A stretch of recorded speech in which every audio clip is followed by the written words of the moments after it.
Welcome, everyone. We're so glad you're here for First Service Residential's 4-hour board certification course. I'm Anthony Gragnano, Vice President with First Service Residential, and I'll be your moderator today. This course has been approved by the DBPR and fulfills the Florida's new board member education requirements. It has also been updated to reflect the significant changes to the Condominium Act that took effect on July 1st, 2025. Please remember that annually, after the completion of this course, you will be required to complete continuing education to obtain the annual updates.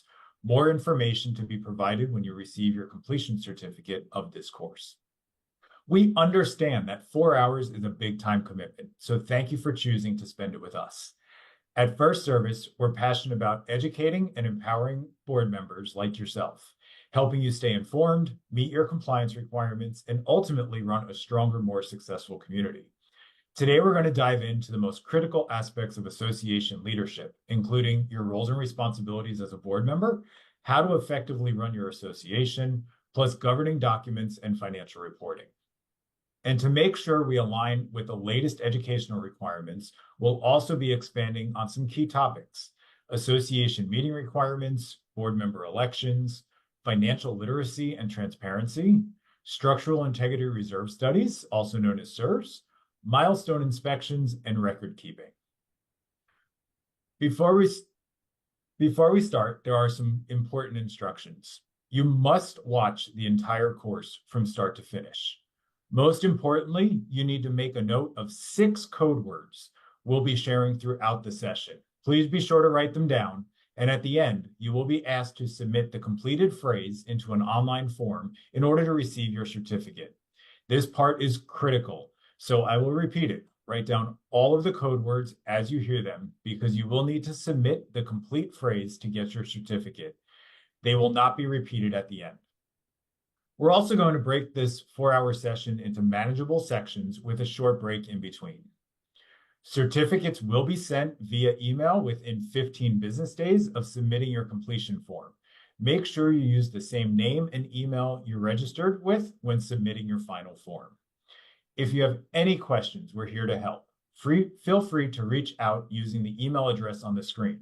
However, please note that we cannot address document-specific inquiries or questions regarding detailed legal analysis.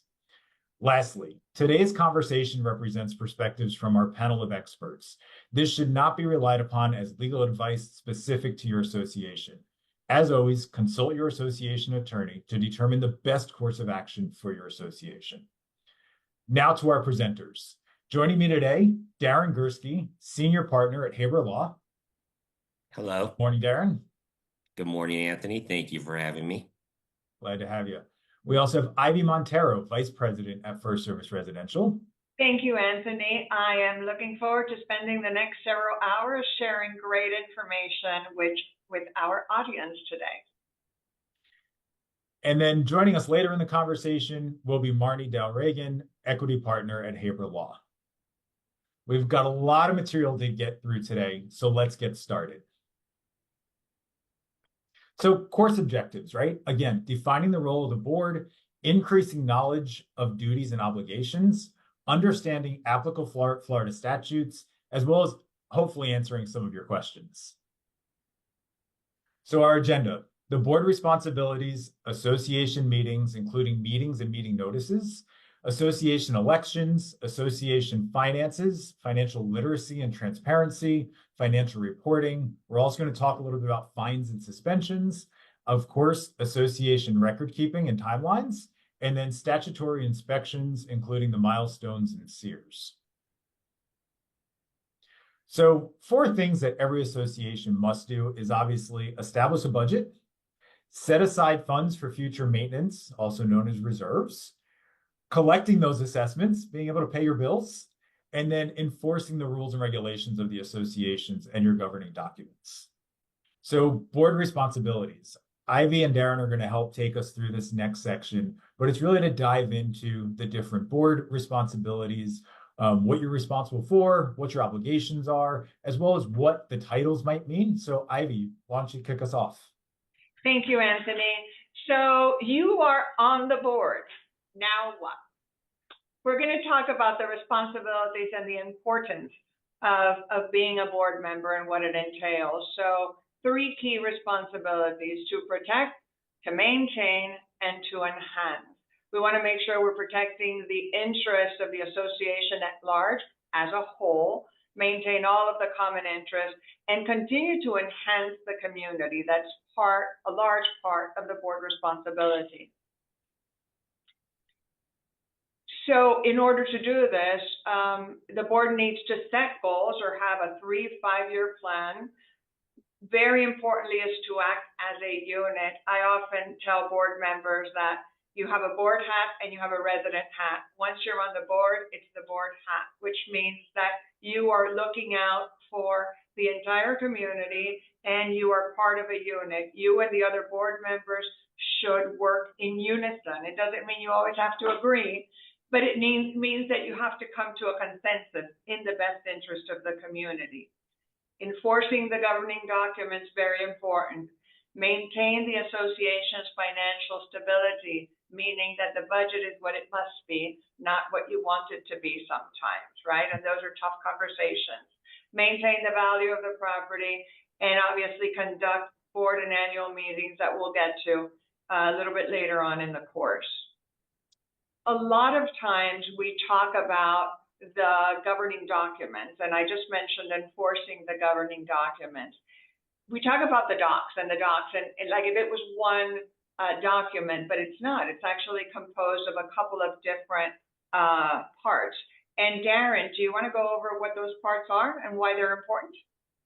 Yes, thank you, Ivy. Going back to the responsibilities, I like to say that it's the board's responsibility to promote the health, safety, and welfare of the community.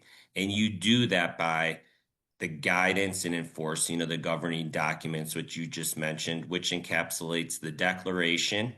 If it's a condo, generally it's a declaration of condominium. If it's a homeowners association, generally it's a declaration of restrictions and covenants. The declaration primarily is the document that identifies the unit, and it also includes the restrictions for which the association is governed by. The Articles of Incorporation incorporate the not-for-profit corporation for which the association is incorporated through the Florida statutes. And the bylaws generally break down the duties of the board of directors and the operations of the association. And then lastly is the rules and regulations.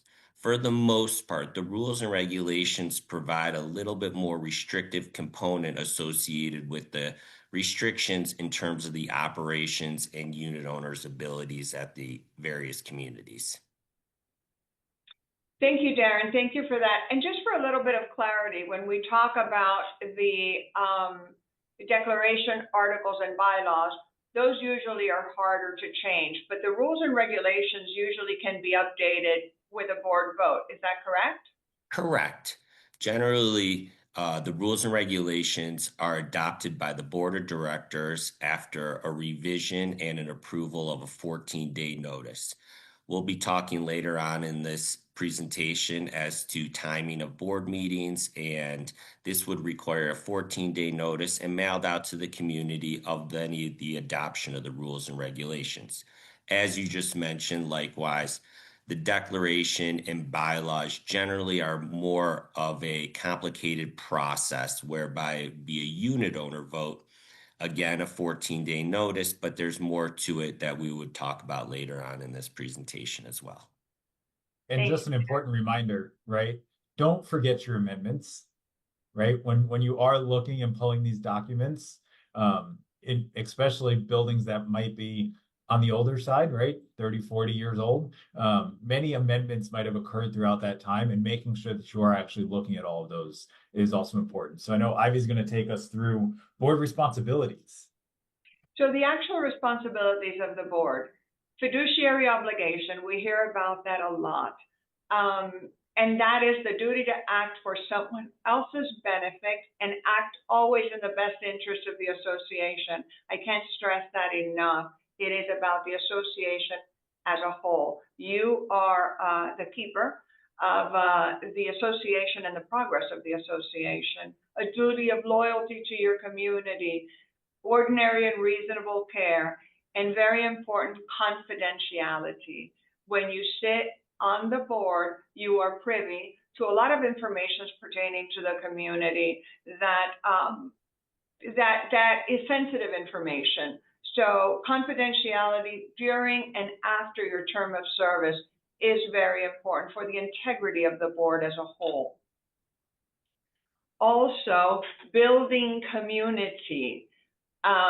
You are the example. The board should always be the example of a great resident, great board member, having a sense of community. This is not only your responsibility as a board member, but this is also your home. This is also where most of you live. So become involved in the community, not only as a board member in board meetings, but attend the shows, attend the activities, be visible. There is something about a united board and a visible board that creates a united community. Always seek positive resolution to the community and member issues. Respect, right? That's easy and always beneficial. And create healthy relationships with all residents, owners, and renters. They have elected you and are looking to you for guidance. Again, the cohesive board forms the cohesive community. And for assistance, it's not all on your shoulders. Establish committees. The jobs of committees are to do some of the legwork and provide suggestions to the board. So whenever there are specific projects, it is always beneficial to enlist a community to really get the feedback from the residents becoming a part of that community. And I think that really promotes a positive community, like you mentioned, and a positive community by having everybody's involvement, whether or not everybody's considerations are taken into account. At least everybody has the opportunity to have a say. And I think that's critical, especially in community style of living. Thank you, Darren. Absolutely. And now board and management responsibilities. We often say that the only thing that management cannot do for the board is make a decision, right? The board is entrusted to make decisions and set policy. Together, reaching a consensus of what's in the best interest of the community. Management responsibility is to implement the board directives and work with the president and the other board members to fulfill the policies of the board. So how do we communicate with management? Management always strives to be the trusted advisor of the board. Management cannot make decisions for the board, but we want to be aligned so that we can share the vision of the board and enforce and implement the vision of the board. So that vision needs to be shared. There has to be a mutual respect, important and effective communication. We need to agree on what the expectations are. So many times there are differing points of view, and the board can be going in one direction thinking they are maybe working too hard. Management is going in another direction, believing that they're doing what the board expects of them, but they're not aligned. So the expectations are different. So the communication is key. And how do we track that communication? With monthly reports, with action lists, with 3-year plans, with 5-year plans, with weekly updates. Again, the tone of communication is very important between the board and management. We cannot enforce what we do not know. And Ivy, what's so important here also is, as management, right? There's sometimes we're gonna say things that the board may not want to hear, right? Especially with all the new laws and regulations that have come into play in regards to transparency, as we use that word consistently, but requirements and regulations and how decisions are made in those types of items. So as we continue that mutual respect is going to be critical. And also too, management is by virtue of a contractual relationship with the association. But likewise, the management also is a certified license through the state of Florida. And so they have their own responsibilities with respect to their own specific reporting in order to ensure their own compliance. And I think that's critical for boards to understand and appreciate, as the Florida statute speaks to that as well. Absolutely. The next couple of slides talk about the roles and responsibilities of the board members. You are appointed as board members or elected by your peers. The board is responsible for conducting business subject to the governing documents and bylaws and statute. You act on trust as a trustee for the financial stability of the community.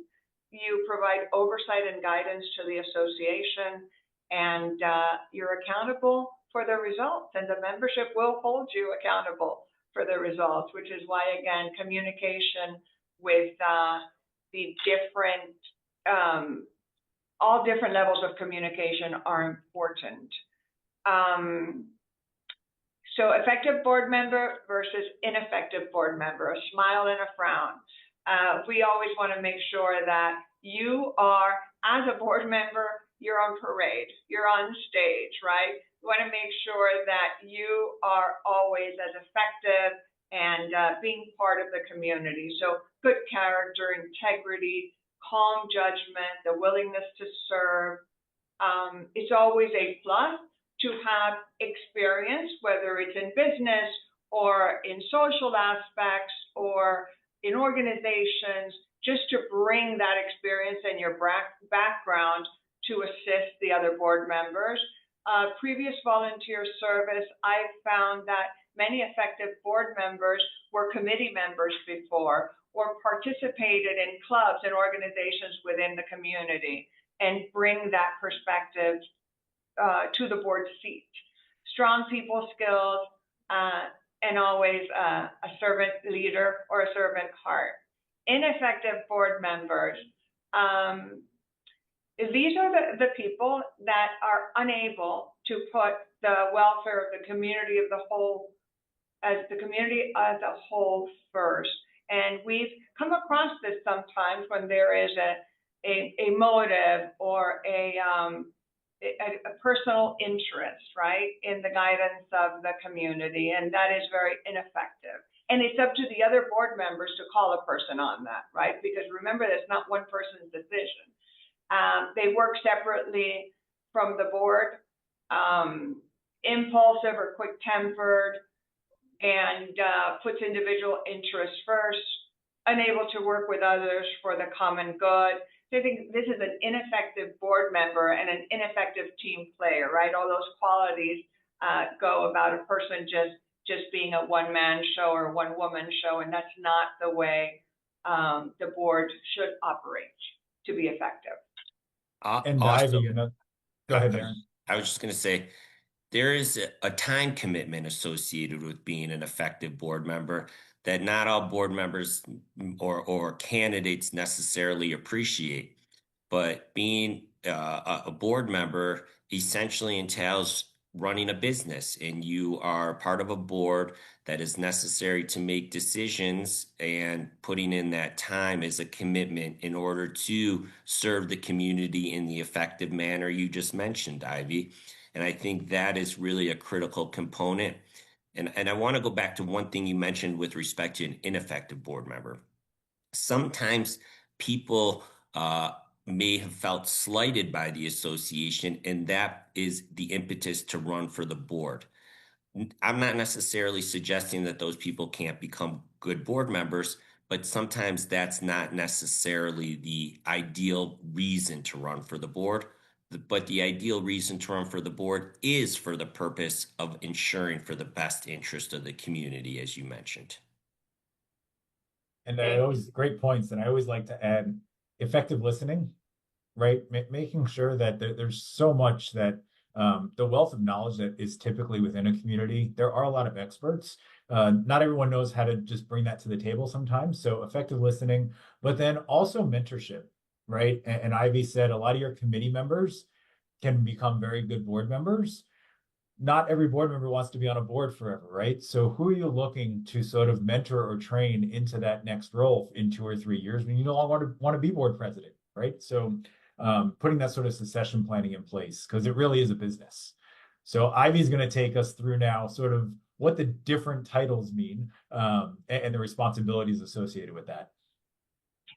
Thank you both. And you just made me think of, yes, the expectation of the president, and we're going to talk about this now, is not that the president, he or she knows everything, right? The role of the president is really to surround himself or herself with experts to be as effective as they can be and to listen, right? Listen to understand so that they can feel the pulse of the community and the direction that they need to go and make hard decisions. So president has to be familiar with all of the documents of the association, appoint again committees. So this is your trusted advisor, your circle of friends or of residents that are doing your legwork for specific projects. Expedites business, calls the meeting to order, announces the agenda and adheres to it, maintains the order through parliamentary procedure, which is Robert's rules, recognizes members entitled to the floor. And these are the things that they do during the board meeting, which we'll talk about a little bit later on. But the president, in effect, is the CEO of the business, right? The president is the one that is pushing things forward so that, change happens, right? And so the committee continues to grow and to improve. The vice president serves in the absence of the president, also can run meetings when the president is not available, also expedites business. I think that every officer's role is to expedite business because we want to make sure we're not talking about things for a long time, but we are actually implementing things. And every board member has to be familiar with the rules and the documents of the association. The secretary is the recording officer, the custodian of records, keeps the minutes of the meeting, and signs the minutes. Now, when you are professionally managed, a lot of your managers will take the minutes for the board meeting to be reviewed by the secretary. The custodian of records is usually the agent of your records. Custodian of the records is usually your management company, right? So the secretary is there to review the meeting minutes, sign the minutes and other documents, but it is not as cumbersome, right, when you have a professionally managed community as it is straightforward here. There's a lot of assistance to the secretary. And Ivy, too, as management does a lot of times undertake that task, at the following board member, when the meeting minutes are approved, the other board members can identify whether or not there should be any revisions associated with it before they're confirmed. Thank you. And then next we have the treasurer. Again, this is another role that is supported by the management company. So when we talk about roles and responsibilities of the treasurer, keeps thorough and accurate financial records, authorizes the disbursement of funds, produces reports and reports of disbursement and income, produces the actual financial report, and submits financial records for the fiscal year and reporting or the audit.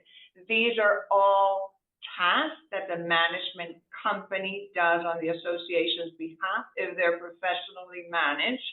And the management company works tightly with the board treasurer for the review of all of those processes, for the review of the reporting, for the review of the annual financial reporting, and for the disbursement of funds, meaning the accounts payable, right? What are we paying? How are we quoting it? We are tight with the treasurer in this respect, but I don't want anyone to walk away thinking, oh my goodness, I'm not going to be the treasurer because I have to produce all of these records. You don't. You need to work with us, and we will make it as easy as possible. And finally, the manager's role and responsibility. Again, mentioned it before.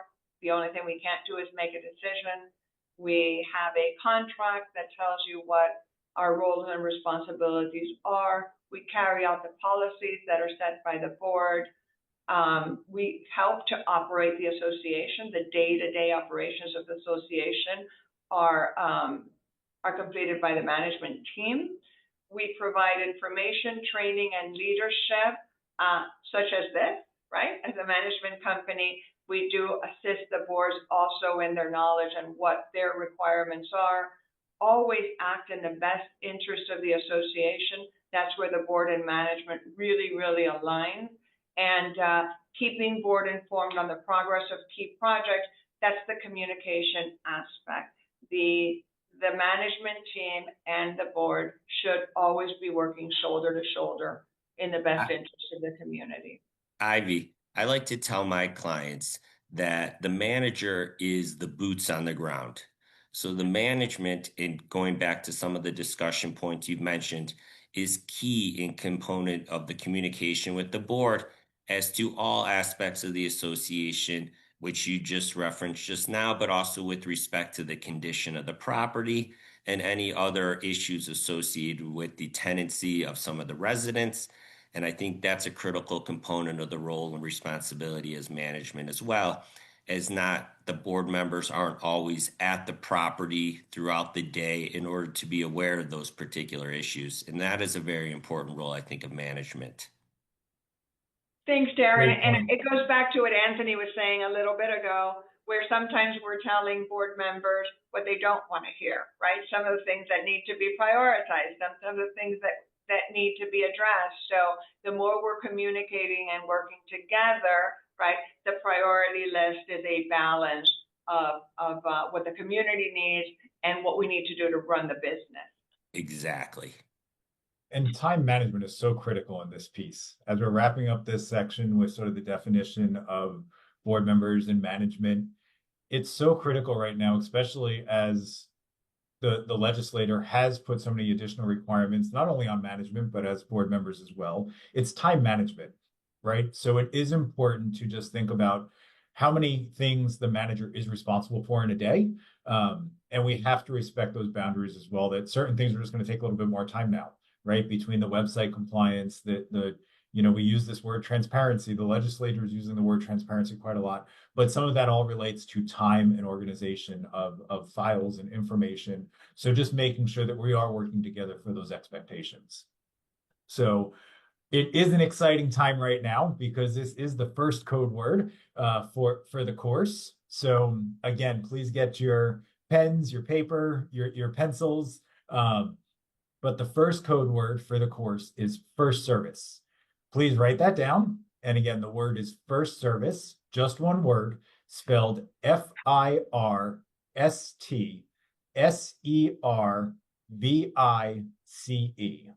Once again, first service. Which this now leads us to association meetings. And this is where Darren's really going to help us go through all the different items that an association is required, right? So there's different meetings that an association is going to have. There's going to be annual meetings, board meetings, members meetings where the membership is required to have input, committee meetings, and then budget meetings. So Darren, if you want to take us through some of those requirements of the different meetings and how they interact between the board members. Yeah. Every one of the meetings that were just referenced have essentially a different purpose, if you will. But in order to just initiate the meeting, all of them require a quorum. A quorum typically is defined as a majority of the half or more than half of the total board members or members associated in order to have those particular meetings. I know we went through what those identified particular ones were. An annual meeting generally is the meeting for which the association would have its election. A board meeting is a meeting for which the association would conduct business. A membership meeting is the annual meeting because there's an election, but also a membership meeting would occur when there is an amendment to the governing documents, and or whether or not we're seeking to fund, let's call it, the reserves through a line of credit or a special assessment. And then committee meetings and budget meetings all have to be noticed as well. I think it's critical to identify that all these meetings must be properly noticed with an agenda, and the different meetings have different timeframes for which that agenda must be posted. If it's a board meeting, for the most part, it's 48 hours in advance. If it's a membership meeting, generally it's 14 days in advance. An annual meeting has specific timeframes associated with it that we'll get into a little bit later in these slides. It's important to note that if you're a residential condominium association with more than 10 units, a board must meet at least 4 times a year. This is a new law that came into effect in July. At the 4 meetings that must occur on a quarterly basis, it is required at those particular times that financials be discussed, condition of the property be discussed, and there be an open forum for unit owners to ask questions. At board meetings, unit owners have the ability to ask questions on any agenda items, but it's critical now that the Florida statutes came forward to allow for almost an open session for a question, answer and question session. And I want to mention one other thing. Work with your management in order to ensure the notices are posted properly. Great point. Now we're talking about the annual budget meeting. The budget meeting must happen once a year, and you set the budget for the following year. It's based upon estimation of expenses that coincide with the actuals from the prior year. And the budget must set forth not only the estimated expenses, but also show a fully reserved schedule. The reserve schedule, as we've seen, has a general reserves plus the structural integrity reserves. These are both based upon reports that the association must achieve through generally a professional company in order to understand specifically the amounts and the appropriate funding. A new aspect of the budget that was enacted this past July is that if your proposed budget exceeds 115% of the prior year's assessments, you must also present a lower budget that's alternative without the discretionary spending. That is a critical aspect, although there are options in order to reflect your budget not to exceed the 115% of the prior year in the event that there's an issue maybe associated with your insurance making up that exceeding amount. The budget meeting must be sent and posted 14 days in advance, and you must have an affidavit of the mail out showing that the notice was properly posted and the budget was mailed out. Again, management provides you with your prior year's financials with respect to each aspect of the budget, and I would recommend you work with your management in order to ensure the budget is properly formulated. And Darren, with this year, just on budgets, right? The requirement that now if assessments are 115% or more over last year under the new statute, it used to be if a resident came and petitioned the board, or a group of residents came to petition the board. But now the law has changed to where if we are 115%, they're asking that we actually have to provide this alternative budget in the forefront. And I know there's a lot of questions, and there'll probably be a lot of debate over the next several months as we go through this as to what that really means. But can you give some insight on what we might be looking at there? Or? So I used to say, and that's a good point, in years past prior to this latest amendment to the Florida statutes, a unit owner would have to, or 10% of the unit owners would have to petition to the board and present an alternative budget if it exceeded 115%. generally that was very tough to do because the unit owners wouldn't necessarily have the specific knowledge associated with the expenses. But now that the board has the fiduciary obligation pursuant to the Florida statutes to present the budget, it may help the community fully understand what the expenses are of the association and why maybe the budget does exceed that 115%. And this may not necessarily be a bad thing because now the association members will be fully informed of the challenges that the boards are going through in order to prepare a budget that fits within that confine. Everybody knows that inflation has gone up these past few years with expenses, and everybody has an expectation that expenses do go up. Now, the level of that expense and maybe some of the discretionary spending that the statute is speaking of to eliminate may give rise to debates within a community as to where the money should be spent. Money is always the biggest issue. As I mentioned at the beginning, maintaining property values is a significant component of the board responsibility. And sometimes if you don't have the money, that's where impact of the association is most likely affected. No, great. And to your point also, I think that this is actually going to force the residents of the community to become more involved in the budget process and the knowledge of, as you mentioned, Darren, the money and where it's going, because so many times we have budgets that are passed, right? And residents that come and, not happily, right, are contesting or challenging or coming to board meetings that haven't really been well-versed in why the budget is going up.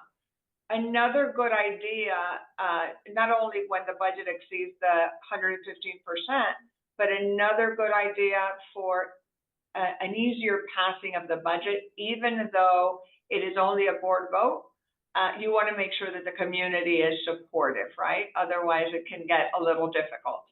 Is to have workshops, including the residents, before the budget is passed, and go line by line and explain, it's up to them to show up, but explain why these line items are going up and what the board has done to, and management, to make sure that the best possible proposed budget is being presented. I think too many times there's a disconnect between the passing of the budget and the residents who, since they're not part of the process, think that, the contracts weren't bid out, or we didn't go to a different insurance agent to see if that's the best price on insurance. Like, they really don't know how much work it comes to preparing that proposed budget. So I think that this is, we hear a lot of the word transparency, right? I think that now it's not even a choice to be transparent. All of the information has to be provided and should be provided so that the community knows the why behind the what, right? Why are the budgets going up? And this is also a place where maybe committees are necessary as well, because committees will bring forth to the board where the appropriate spending is. It gives the unit owners more of an opportunity to meet with people who are not on the board but are maybe part of the committee to identify areas of the community that are necessary to expend the monies on. And then it gives further awareness, like you're saying. And I think that's a critical component of people being having the power and knowledge as to where their money is being spent. All great points, right? And I know we're going to definitely dive into budgets even further later on in the session. But so just a quick recap reminder, right? So board meetings, you're talking about a 48-hour notice with the documentation sent out and posted to your website. You now have annual meetings, or the annual budget meeting. That's a 14-day notice with the documentation being mailed out. And now we're going to talk about quorums requirements. So Darren, if you can take us through for condos, and then we'll actually jump into HOAs as well. But okay. First for quorum. Yes. For a quorum for a membership meeting, Generally, and this is provided most likely in the bylaws, it's a majority of the voting interest. So that would maybe mean 51%. A lot of the newer documents would reflect a quorum for a community being 30% of the community. I would look in your governing documents to determine what the true number is, but for the most part, a majority of the voting interest is for a membership meeting. Now, a board meeting is a simple majority. If it's a 3-person board, 2 people would have to make up a quorum, a 5-person board, 3. If you don't have a quorum, you can't conduct business. That's critical. And a lot of times, associations ask if they can proceed with the board meeting. You cannot, because business cannot be conducted. Also, now board meetings now, as a result of this latest amendment to the Florida statutes, can be conducted via Zoom as well, with the Zoom platform. And I think we talk about that a little bit later in this process as well. But we have to have a physical location for that meeting as well, so people have the opportunity to participate. But if a board member is physically there and another board member is via Zoom, that would enhance the ability to accept that furtherness for the quorum.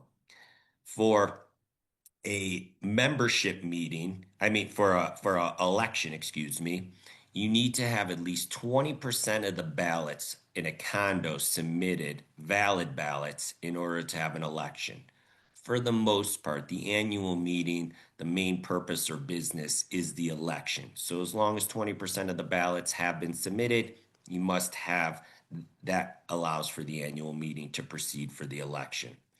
Now, suspending vote rights do not count. What that means is, in the event a unit owner has their voting rights suspended, that lowers the threshold for the quorum. So if there's 100 units, one person has their voting rights suspended, the quorum number goes down to 99 votes, and that would mean 50 votes would create that quorum, or 50% of the people.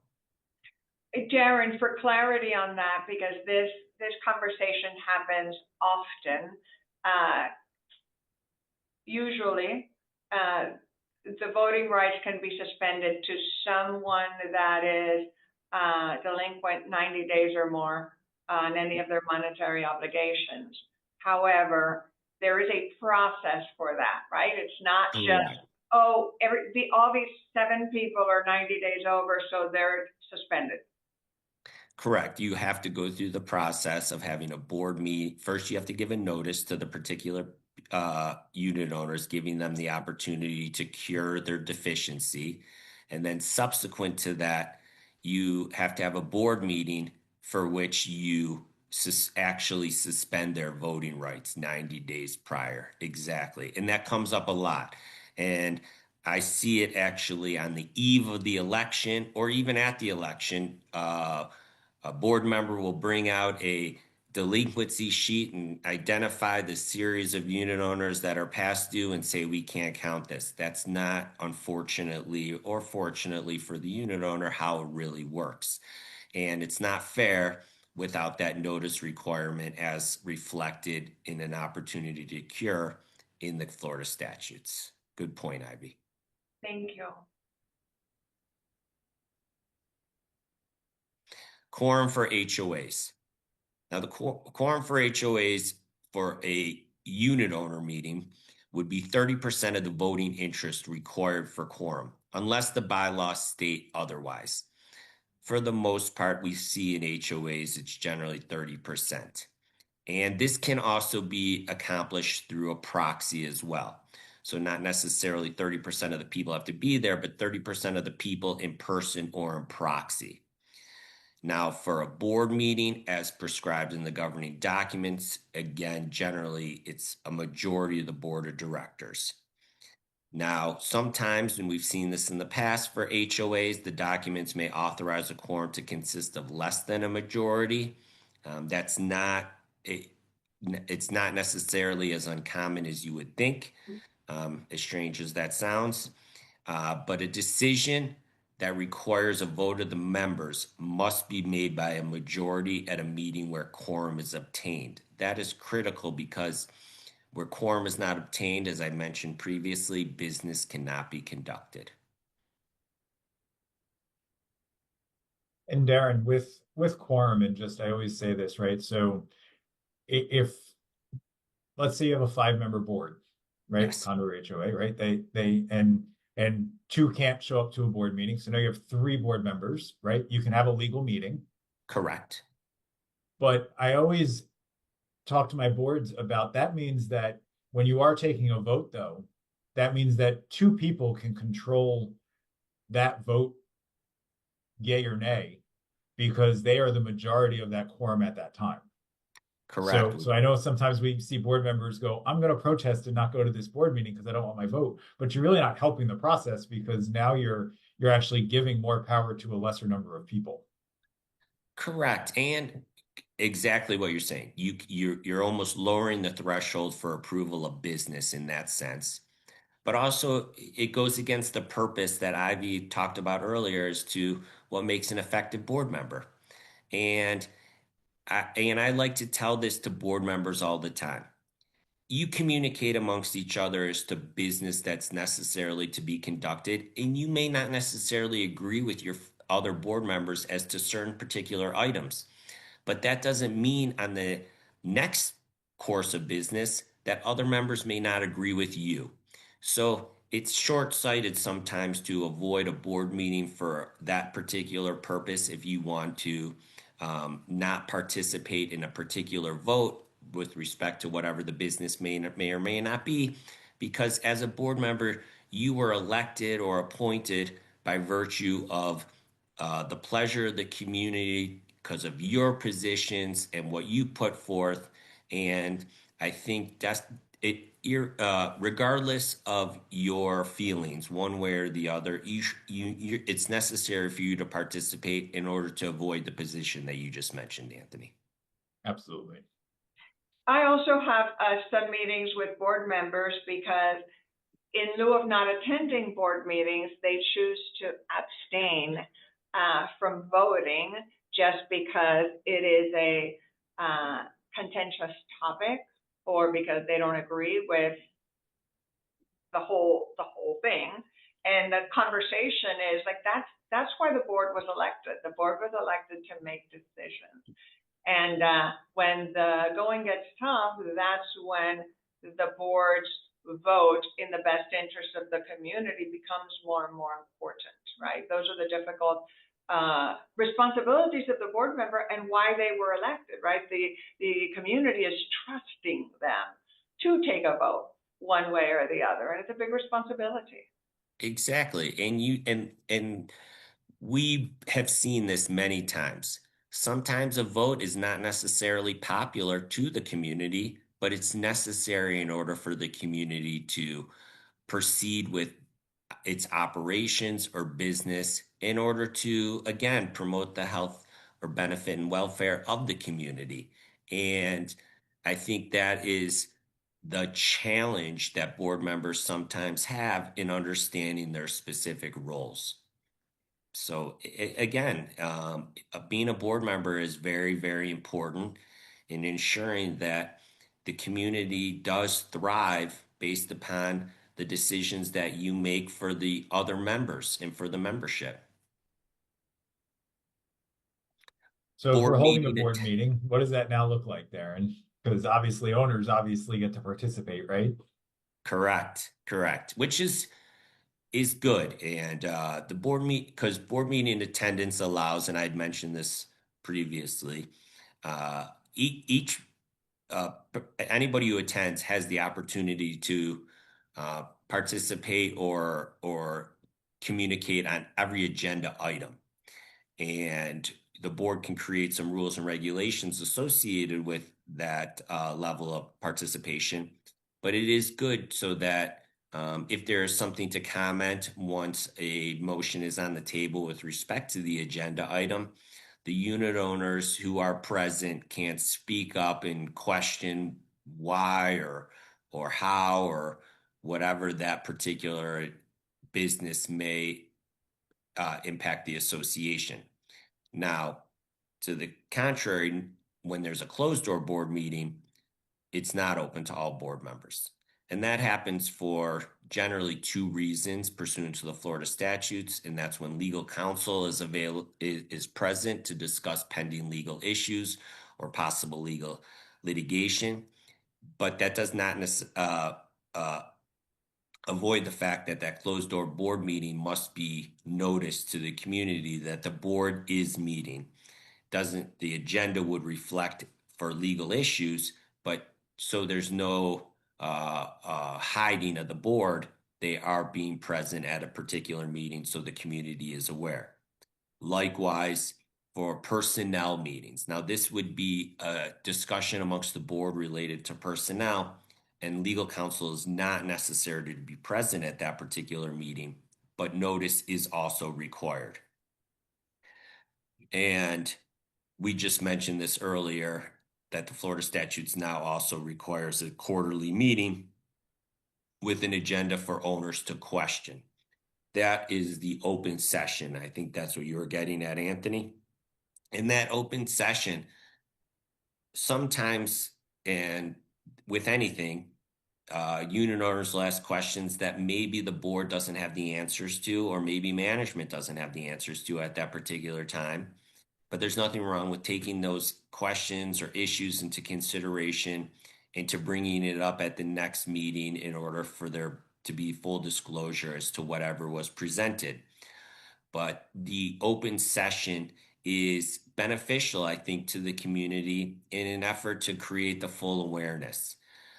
It's not an opportunity necessarily to challenge the board, because remember, we're all in this together. It's a community. And I think that's what creates a nice aspect of this revision to the Florida statutes, in that it gives everybody the opportunity to have that level of awareness. And what we talked about at the very beginning is having the positive resolution. And as long as everybody has that full awareness, there should be some level of positivity in allowing everybody to have that full awareness as to what is occurring at the association for which they live. Darren, two comments on the closed board meetings that come up often. So the closed board meeting, personnel, or litigation. What about the minutes of those meetings? They have to be posted, but what about those minutes, and who's privy to those minutes if it's a closed board meeting? So they're confidential, obviously, otherwise it becomes not closed. And they're not accessible to the remainder of the membership because they have to remain confidential for a specific purpose. And Florida statutes obviously created those two exclusions to the open board meeting in an effort to allow for that level of confidentiality for those sensitive subjects. And those are things you wouldn't want to be talking about if you're in a conflict with a vendor, right? And you're dealing with a dispute. You don't want your board sitting in an open board meeting with the membership sitting there talking about how they're going to strategize in their litigation suit against a contractor or something along those lines. And then, of course, with personnel, you don't want to be talking about personnel issues, just like any one of us in the working field. You don't want that business sitting out in the open while you're dealing with an issue or concern. And even so, maybe potentially you're in litigation with a unit owner and you don't want to bring that up and create some level of uncomfortability. And then you're almost, litigating a case at a board meeting with the person there. And that's not fair either. Absolutely. But it would still be proper to take the minutes of those meetings. Well, you want to create some document associated with what was determined and discussed at the meeting in order to potentially have to revert back to the discussion points in the future, should there be any dispute as to the discussion points. Thank you. And then with unit owner participation, there's just a few other items, right? So obviously now under the new statutes, right? If you are conducting a meeting by Zoom, right, which many of the associations are, that now automatically has to be recorded and part of the official the records, right? So Correct. that alleviates some of this next item a little bit, which can meetings be recorded by a member of the community? And I think that's where, prior to the Zoom world that we live in today, definitely you do have the right to set some guidelines and restrictions around that. And I think that's important, just while you still have people that may want to have their own recording, right? So still setting up those guidelines is going to be important and working with your council on what that looks like. Right. Well, as mentioned, in the Zoom world, you still must have a physical location so people have a place to go. But all Zoom board meetings must be recorded and maintained in the official records. And that in itself, going even back to the board meeting minutes conversation, you can always refer back to the video of the particular meeting to ensure that the business that's taken down in the board meeting minutes or going back to it is what was actually performed at the particular meeting. So there is a significant benefit to that as well.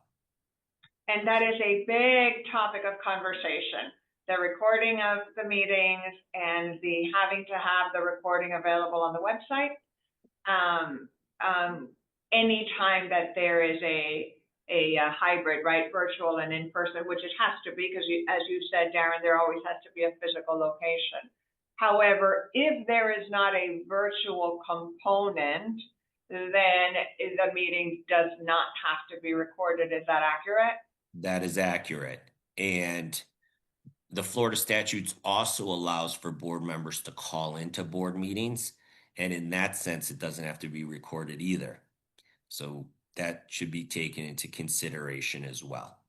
But I believe when you do undertake the board meeting minutes in that scenario, I think it's incumbent for the board meeting minutes to reflect that this was not conducted via Zoom as well, in order to eliminate any concerns associated with whether a recording should have been present. And also if somebody called in, to reflect that they called in, again, to identify who was physically present. I think that's critical as well. Great points. Yeah. So the next two slides are conflict of interest, right? This has been heavily talked about in the past few law changes the past few years. But if you can talk us through conflict of interest and what that looks like, both for a board member and management. Yes, the conflict of interest has somewhat evolved in terms of how to regulate and what it includes over the years. Just in general, and this is almost like common sense, that an association cannot employ or contract with a provider of goods and services that is owned and operated by a board member or their relative unless there is now, and this is the reflection of the new statute, a 2/3 majority of the other board members approving it at a board meeting. Now, this disclosure is critical, and this comes about with other aspects of the new component to the Florida statutes, but there must be a disclosure. The interest must be written on the contract. So the contract must specifically say that, my dad is the board president, or I am the board president on the particular contract. And a copy of that contract must be attached to the board meeting agenda. Now, a copy of contracts now must be attached to the board meeting agenda when they're being adopted anyhow. But this specific express verbiage must be included. The minutes also have to disclose the conflict as well. Now, where does this conflict end or begin?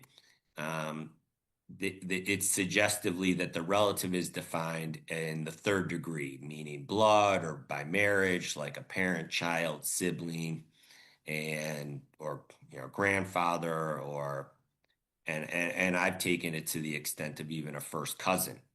I think that is critical in order to alleviate any improprieties, and I think it also identifies for the community who exactly we're doing business with. And I think rule of thumb on this, right?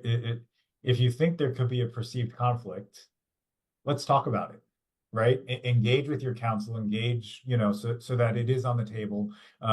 Because it's better to talk about it and have it documented than it may not be a conflict at all, but because it's not talked about, it becomes an issue within your community because it wasn't resolved in the forefront, or just double check with your attorney. And the Florida statute was just recently amended that in the event that this disclosure is not presented, you can void the contract on its face.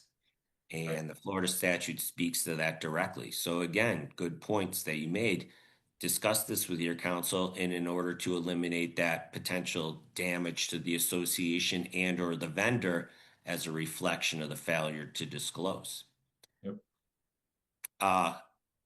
Conflict of interest of the HOAs, slightly different from condos. And the reason somewhat is that this disclosure must be identified 14 days before the voting. And same kind of concept with entering into the contract must be reflected within the subject of the conflict. In the same aspect, a director, officer, or relative of either enters into the contract with the association for goods or services. So it's the same aspect in terms of what that conflict may entail. And if the director, officer, or relative either holds an interest in the business or entity that conducts the business with the association to enter into a contract or other transactions with the association, that person must obviously abstain from any vote associated with that particular engagement. I have a question on this. Both on condos and HOAs, we need to disclose the relationship, right, on the contract Correct. itself. And the board agenda too. It used to be that the board member affiliated with anybody where there's a conflict, the board member would not vote on Correct. that contract before, because it's a conflict of interest. Would that still be the best practice? Definitely the best practice. But even more so, the statute has reflected that the agenda and the contract must disclose that particular conflict on its face. If the board meeting minutes reflected that that person was part of the vote in favor of the particular engagement, it would really reflect a true level of impropriety. But they can't vote, notwithstanding the fact the Condominium Act requires 2/3 of the vote regardless. Thank Great you. points. So Ivy, we've heard about board meetings, budget meetings, committee meetings. What does it look like now planning for a board meeting? Be prepared. Be prepared for the board meeting, right? You want to make sure that what is the purpose of the board meeting, that the notices are posted timely depending on the type of meeting that it is. Invite the appropriate people, make sure that the board is there, that you have a quorum, committee members to do their reports, if you have any guest speakers, and create the agenda. Usually the manager works with the president to create the agenda, and there's specific things that must be on that agenda, right? Date, time, and location, the approval of the previous minutes, the treasurer's report, committee reports of any, action items, new business to be considered. Most agendas also have old business to make sure that anything that lingered from the previous meeting can be addressed in this new meeting. So. And also, Ivy, I think you need to take into consideration, because condos have the requirement of having a quarterly meetings. So where does this particular board meeting fall within that time frame? And as you talk about planning and being prepared, when will the next board meeting be to ensure that we comply with the Florida statutes and that quarterly requirement, because that may impact the agenda items. That's a great point to identify on the agenda itself and subsequently in the minutes. Was this the quarterly membership meeting? Was this a regular board meeting? just because if there's because it makes it easier to track, but also if there's a records request for the accountability of doing those, they're just easily identified. Thanks for that, Darren. And 2 points to really discuss a little bit further, right? Posting meeting notice and inviting the appropriate people. So with the new laws and the requirements, right, it's no longer just the one sheet posting of here's your agenda, right? We now need to include multiple documents with that. And Darren, can you give us a little bit of insight on what that really looks like now? Because I know so often boards want to rush meeting notices or agendas and get, you know, it's so timely and it's like, oh, we need to get this done now. But can you talk about some of those requirements that, well, yes, it might be a 48-hour notice. There is a lot of documentation that needs to now be included. Yeah. So, you know, when we talk about creating the agenda, generally, one of the duties of the president is to assist in the preparation of the agenda of the board meeting. So, you know, it goes back to some of those requirements, or a majority of the board if they want to include particular agenda items. With the agenda now with the posting of the agenda now, in the event that there's any contracts that the association seeks to enact, you have to attach those particular contracts. If there's particular financials that will be discussed, those financials also have to be attached. And also for best practices, board meeting minutes of the prior meeting as well. And that eliminates any confusion as to what may or may not have been discussed at the prior meeting to be confirmed through the approval of the board meeting minutes at this specific meeting. So there is a big component to the preparation, which Ivy just mentioned in board meetings going forward, but it also leads to a term that Anthony has thrown out much this morning in transparency. Transparency is big now, and I think that helps eliminate any level of unawareness to the membership. So all those particular documents have to be attached. Now, at most, let's call it condominiums and homeowners associations, there's a simple board posting spot. So how are we going to post all these things, all these documents? It's going to be, that's a challenge within itself. Hopefully we have the ability also to electronically send it out in an effort to help save some paper, but also to allow for people to have that specific awareness as to what's being discussed. But in those single posting areas, you're going to have to get creative in order to include those additional documents to ensure that people have the understanding of what's being discussed and what business may be passed. So I know we've talked with some of our buildings about a binder, right? Putting a 3-ring binder with the documentation just attached there, and changing that out because it's, you know, so some of these board packages now or agendas are becoming 20, 50, 60 pages long, depending on how much is actually being approved or looked at a board meeting. Right. So I was actually involved in a conversation the other day regarding that, and the board getting creative. Well, can we just put that the attachments can be found in the office and just put like the front page? And the conversation went into, let's err on the side of caution because that's not what it says. It says these have to be part of the agenda. And even if we have to move the posting site and advise the community because it was on a cork board, you know, outside in the elements, and now it has to be, you know, encased or something, those accommodations have to be completed, right, in order to comply.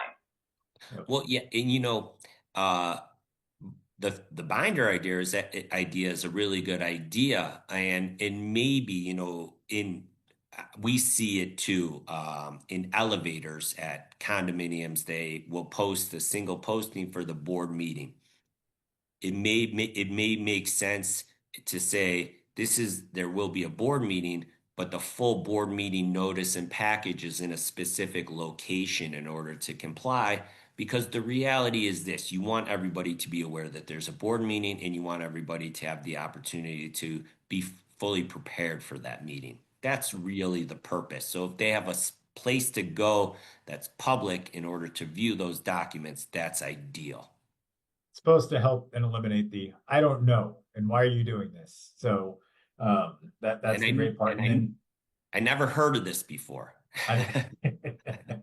So absolutely. in dating myself, so I'm picturing the binder with the paperwork, the little chain, like the old time white pages and yellow pages in the, right? We got the little chain and we have the Yep. binder that changes every month, depending on the meeting. And if that's the way to go, then so be it, right? As long as we're providing the right information and being in compliance.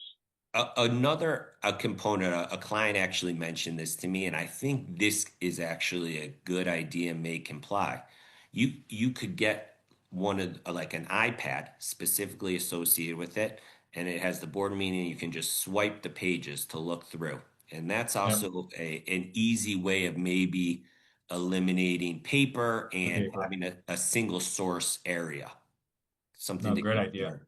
Thank you. The other topic that I mentioned that was that bullet point was inviting the appropriate people, right? So many times I say it's so important that you have your engineer or your contractor or the person that's proposing to do the work. Let them come and be the voice as to why something needs to be done. So often I see that the board member wants to take on that position where it's a lot easier if you actually bring the engineer in and let the engineer explain what the condition is and why, right? And I get it. So many of us, the manager, the board, we sit in these meetings day in and day out, and we can probably talk about it with our eyes closed, right? But it's important that you do have that third party expert really come in and have those tough conversations. The same thing, bring your attorney in, right? When there's a legal issue, let the attorney talk through why we're doing something, right? Whether it's an amendment or something along those lines, bring in those professionals, and it's going to help alleviate that conversation or some of that conflict that may come up that you might not have the exact answer, where if that engineer, that contractor, the person selling you the service can come in and let them stand and speak to your community. Yeah, and that's a great point too, because then that eliminates any suggestion that the board is maybe acting on a whim. Because really, the engineer could identify the specific condition of the property for why the work is necessary, or as you mentioned, the lawyer, why do we need to enact this particular rule, or why do we need to amend the declaration, or where do our documents maybe fall short for a particular purpose, and why, or even bringing in your insurance agent during insurance season. I always find that to be really beneficial for people to understand, how did we put out our policies out to bid? Why, what is the premium include? What are any of the exceptions under those policies? I think those are a critical component in order to properly inform the community, because the board members aren't necessarily experts, and even the managers aren't experts in these particular areas. So relying upon your experts or your consultants is critical. Absolutely. Ivy, I heard you have some tips for us to have a good meeting. I do have some tips for us, and just adding to the guests or the appropriate people to the meeting. Not only big projects, but landscaping. That's always a conversation. It's a huge budget item. Have your landscapers be at the meetings, and give a report to the community and take the questions from the community. We mentioned earlier with board responsibilities that the president and the board members are not expected to be experts in everything. On the contrary, they should surround themselves with experts. So what a great platform for that. And even now having the quarterly members meetings where they can ask their questions, right? It's part of the meeting itself. But as for meeting tips, please start on time. Make sure that everything, audio check, video check, make sure that happens not at 7 when it starts, but at 6:30. That we're all in respect of the time of everyone that is attending, right? There's a responsibility to start on time. Stick to the agenda. Very important to stick to the task at hand, and to remember, if it's not a members meeting, and I know that different communities hold meetings in different ways, right? But the membership is invited to watch the business of the board being conducted. So the board has business to conduct. I know that there are different styles that boards hold their meetings, and some have, Q&A with the members during the board meeting, and that is great if that is the ask of the board, but make sure that the meeting continues to flow so you can go from agenda item to agenda item. There is requirements that everyone should be heard, but you can also set those up in advance and have an actual script for how the meeting is going to flow. Robert's Rules of Order is always a guide to running board meetings, and leverage technology, virtual meetings, e-voting. Again, about starting on time and being prepared. When you're using technology, make sure that you invest in equipment where the people on the screen are hearing you and the people that are in person are hearing the people on the screen. I can't tell you how many times we invest half an hour, 45 minutes during the meeting because somebody couldn't hear something. So, and make sure that somebody is running that. Management is great to assist in running the virtual component of the meetings. And Ivy, with that, especially right now, technology is not going away, right? So it's imperative that associations invest in this technology to make sure people can hear and can see if you're using the video component of it, because it's such a challenge today that it can take up so much additional time. And especially now with the recording requirements, you need to make sure that it can all be heard. Right. And you have to make sure that the board members who are not necessarily present have the understanding of how to utilize the technology as well. Not all of our board members are technology savvy, and I can't necessarily say I'm the most proficient all the time either.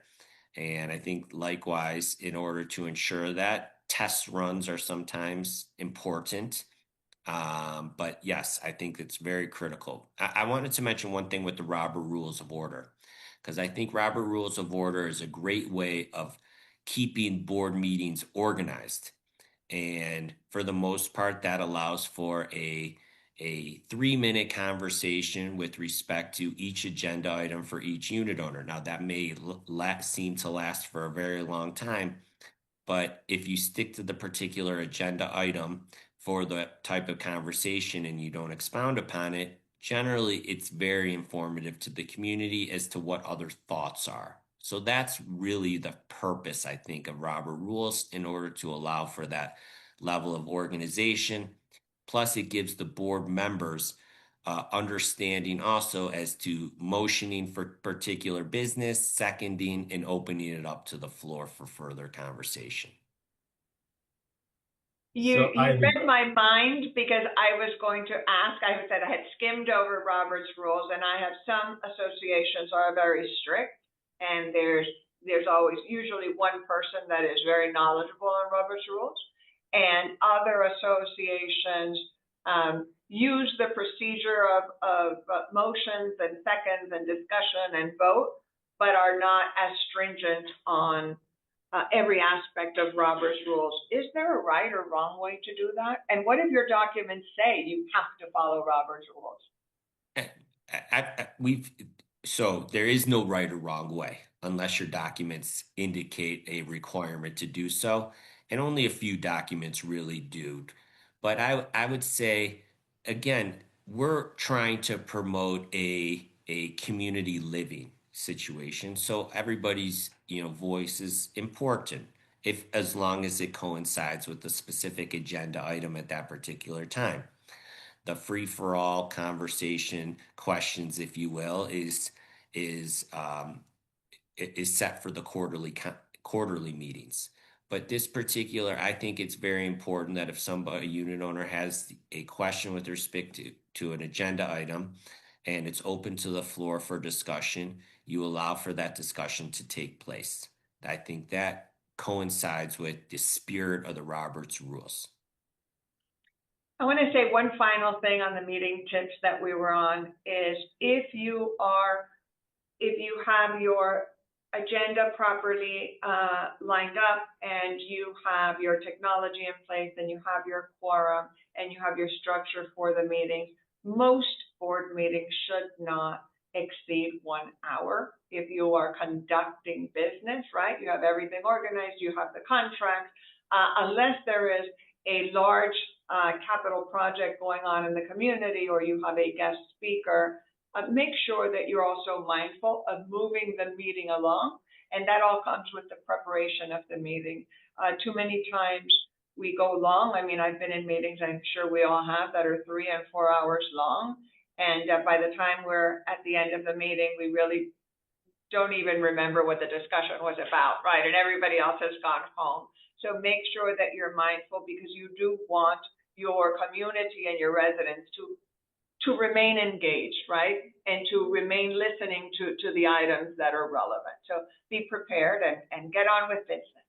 I always And Ivy, think the this. position, the position of agenda items as well, right? So if you know that you're going to have a long topic that might take 45 minutes or an hour to get through, get all your small business out of the way beforehand, and then you can focus on that. Because so many times I've been in meetings where that topic just takes so long, and then the rest of the meeting gets it gets lost or doesn't even happen, because those last 4 items, which could have been quick 30-second approvals, don't even happen at that night in the meeting because it's been extended so long. But take us through meeting minutes on sort of, now that we've talked about the different meetings, talked about how they should operate, what should run, how do we now memorialize it?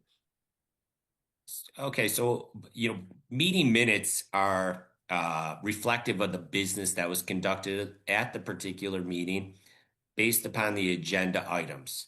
So it's important that, first of all, the association has to retain these meeting minutes reflecting what business was done indefinitely, because that really, I like to say, sets the course for the board. And it also identifies specifically the authority of the board for the actions that were taken. And the board meeting minutes also, as I identified earlier, should reflect who was present at the meeting, their level of whether or not they were physically present on phone or via Zoom. And we must record the meeting anyways, so the business conducted will be saved anyhow virtually as is. The board meeting minutes should generally identify per agenda item a brief note of the discussion and whether or not who motioned for the particular business to proceed, and whether or not it was approved and who voted in favor of it. The meeting minutes should reflect that, obviously, at the very beginning, what kind of meeting it was, whether it was a board meeting, budget meeting, annual meeting, or even a committee meeting. Committee meetings must also have meeting minutes. It should reflect the date, time, and place, and who was present in order to determine the quorum. Quorum is generally an agenda item as is, so that, and as well as who called the meeting to order. These are specific issues. And then again, what action was taken or was not taken, and what were the votes with respect to that. A summary of the report. A lot of times we see that there's a manager's report. A brief manager's report should be reflected as well in the meeting minutes to identify the progress of the community. I think that's important too, because managers work very hard in order to ensure the business that was reflected or determined at the prior board meeting is being undertaken, and that summary should be presented as well in the meeting minutes, because that progress is important. And Darren, just 2 items on this, right? So I know sometimes a board member might come late to a meeting, or might happen to excuse themselves, or technology, right? As we live in the world of technology, they may end up getting kicked off, right? Or not be able to log back in. That all needs to be recorded in your attendance, right? And you need to make sure you still have the quorum. But if someone joined at 7:30, you would state Mr. Smith joined at 7:30 via telephone or in person. or Mr. Smith left at 8:45, right? Yes, because that may or may not impact the quorum and the voting that we talked about earlier. So yes, it's critical that the meeting minutes are accurate in that sense. And then just a reminder to all of our board members and potential board members listening today, now with the recordings being official records, right? We used to somewhat get away with that board meeting minutes were really the motion and the action. But now every word that is being spoken, if you are on a Zoom meeting, it is now being recorded and is part of the official record. So how you are conducting yourself in these meetings is so critical and different now. Not that it always wasn't important, right? How you conduct yourself and conduct business on behalf of the association, but now it truly is an official record of the association. So you know, I don't think we've seen any of those requests or things that may come up as we move into the future of having Zoom meetings actually recorded. But it is, Darren, correct me if I'm wrong, 1 year we need to keep the recording of the Zoom, correct? Correct. Perfect. But that wouldn't change the minutes, though. I mean, we still don't have to document every conversation in the minutes. I think keeping it to business, right? All of the color can come from the video, but the the blow by blow, reflect the actions taken, correct? or like I like to say, the blow by blow is not necessary to document in the meeting minutes, but a summary of the discussion I think is critical in order to understand what business was approved or not approved. Correct. That is perfect. So wrapping up this section, I'm going to ask everyone grab their pen and paper again. We have another code word for the course. The next code word is residential. Please make note, the word is residential, spelled RESIDENTIAL, residential. So now, for the next 30 minutes or so, we're going to talk about association elections. And Darren, we could probably spend hours on this alone, just because there are so many nuances. But this is really going to be a highlight of what's expected for both condominium and HOA. And then again, as we always say, defer to your association council. There are some new regulations and guidelines that have been coming to place this year through the new legislation. So Darren, if you want to take us into elections. Yeah, so an election for a condominium must be performed annually. And generally, the governing documents will reflect that the annual meeting must occur within 13 months of the prior year's annual election. I like to say that in the event that you could have it on or around the same time as the prior year, that will allow for an efficient understanding of the term for the particular board in that year. In the annual meeting, your bylaws will identify generally when that annual meeting should occur. And if they do not, it's within, the 13 months of the prior year's annual meeting. Should there be a vacancy on the board, the vacancy can be filled, and this is reflected most likely in your bylaws by either the board vote to fill the vacancy, or it can be done through another election process. The provisions may be made in the bylaws for board term limits. The Florida statutes already has a 8-year term limit with respect to condo board members, but your board term limits may also be further restricted with respect to any restriction in your bylaws. So the way it works for a condominium, and I think is when you are aware of when the annual meeting must occur, you must send out a notice 60 days in advance of that particular date for that annual meeting. And within 40 days prior to that date of that annual meeting, then the specific board members who wish to be on the board must submit their intent to be a candidate. That intent to be a candidate must be submitted in writing in order to eliminate any understanding. Sometimes a specific form is presented with the delivery of that first notice package of the intent to be a candidate, and it is suggested that that form be executed in order to the community to be aware that your specific intentions. Within 5 days after your submission or 35 days prior to the board, to the annual meeting, you can submit a CV or a position statement as to why you wish to be a board member or whether your credentials fit within being a positive board member, or specific items or criteria or experience that you have may promote you to obtain people's votes in order to become a board member.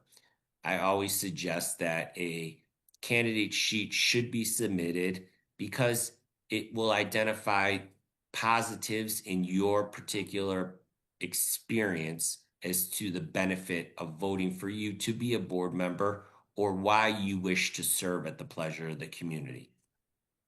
Then anytime between 34 and 14 days prior to that particular annual meeting is when the ballots and agenda with the candidate sheets are sent out to the community in order for the vote to proceed. It is critical, and I want to mention this as well, that the 60-day notice and the second notice also be posted at the community. A lot of times I'm asked whether or not they just have to be mailed out. They must be posted and mailed out. In the event that a unit owner wishes to receive their communication electronically, they must be posted and emailed to that particular unit owner as well. The particular posting and mailer of the package must also execute an affidavit confirming compliance with the Florida statutes. That is critical as well, because a lot of times in the event it was not properly posted and or mailed out, that is an easy way to challenge an election, and it's a technical issue, but in any event, we're trying to be fair to the community. Elections at condominiums. If 25% of the unit owners petition to the board within 180 days of the last annual meeting to adopt an electronic voting process, the board must hold a meeting within 21 days after receipt of the petition to adopt electronic voting. Now, electronic voting these days has been an easy implementation to an association, because it really just has their specific platforms that allow for easy voting. Now, Florida statutes was recently revised that you don't necessarily maybe even have to go to that length of changing or adopting an electronic platform. And although an election, it has an anonymity with respect to the voting and the ballots, there is the ability for a unit owner to disclose themselves and vote electronically through sending in a ballot email through an email and signing it, and that would show who they want to vote for, but it wouldn't be through the necessary envelope process, which is a somewhat complicated process, but it allows for the anonymity with respect to who they voted for. This will become an issue I anticipate coming up, is election season is generally between the end and beginning of the year. And I'm sure there will be questions with respect to how does that approach occur? Who do we email our ballots to in the event that there is no electronic platform? And how do we ensure our vote was actually counted? I think it seems pretty straightforward under the statute, and I hope people have the ability to use it. Sometimes there's people out of the country and have had issues in the past as to their votes being counted or mailed in time. This eliminates that concern. And it also eliminates the concern if your association does not have an electronic platform in order to vote.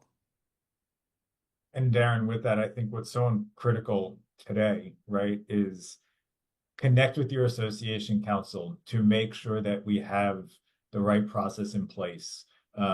Because yes, a lot of people are hearing this that, oh, I can just send an email. Well, there needs to still be a process because as management, right, our recommendation right now is that a separate email address actually get created, right? Because if it's going just to the general manager's email, that may get right. Like it needs to be a very clear defined process to ensure compliance is there. And then obviously how we just manage through that election process. So definitely engage your attorney through this conversation because that second notice of mailing of the election is definitely going to have some critical information. And then of course, using an electronic platform currently is the easiest way now to say you're in compliance because if you are using electronic voting, Darren, do you know if you have an electronic voting, are you then required to still accept email ballots, or does the electronic voting then alleviate No, that because that email process? no, I think you have to count both. You still would Okay. have to count both, and I appreciate what you just mentioned with respect to having a separate email. Our firm identifies specific instructions now based upon the amendment to the Florida statutes in the second notice as to how to vote in the event you wish to vote in that method. And likewise, we have specific instructions to electronic voting as well. So that second notice package that includes the ballot is a little bit more complicated in the sense that you would have to read through it in order to understand which way am I voting. We in the past, before electronic voting or this email vote concept, the envelope concept was always a little bit complicated in terms of putting a ballot inside of an envelope and putting that envelope inside of another envelope and signing the outer envelope with your unit number, and how do we ensure that it's properly placed, and where's the ballot box. Now we're really have to be organized to understand that there is three methods in order to vote. And I think that is the Florida statutes really speaking to allowing for full participation of the unit owners. Yep.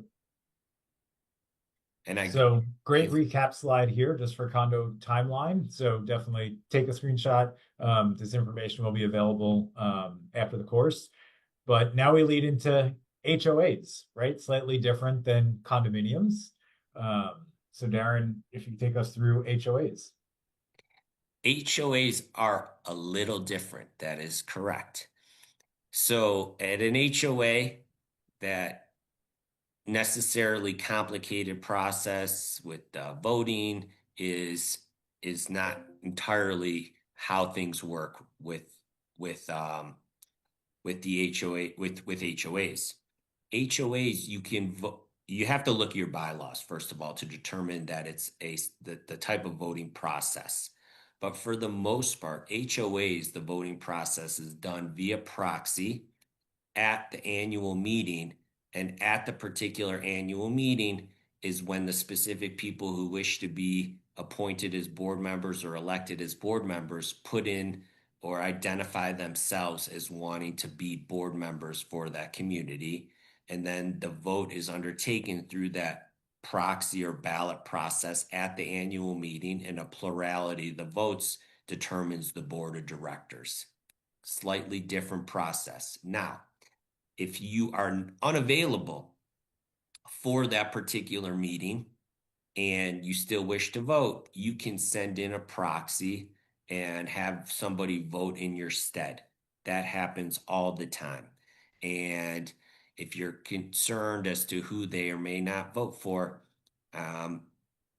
you could have a conversation with that person if you can't be there in order to identify who you wish for them to vote for on your behalf.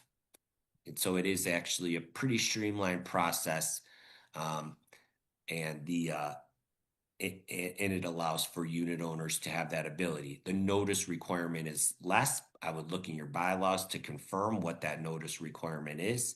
I've seen sometimes as short as 6 days, but generally for the most part, it's a 14-day notice. HOA elections. Similar concept.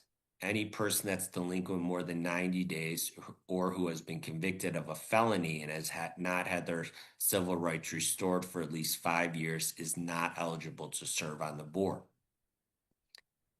It's very similar to a condo. Members may nominate themselves as a candidate at the meeting where an election is to be held, like we just mentioned, and a member of the HOA may consent to electronic voting by using an electronic means of consent. A similar provision may apply to condominiums and cooperatives. In order for that to proceed, like we kind of mentioned, because it's on the eve of the election, you have to have that ability for that e-voting system to be in place at that particular time. Platforms do have that ability. Great insight. I know now we have I know you briefly talked about it, but proxies, right? What if I'm not available? So for condos, right? Again, slightly different than HOAs, but what about for condos? Because there's a few different types of proxies when we hear about it. Right. So we hear about a proxy all the time, and a proxy for there's a couple types of proxies. There's a limited proxy and a general proxy. A limited proxy is a vote for a specific purpose.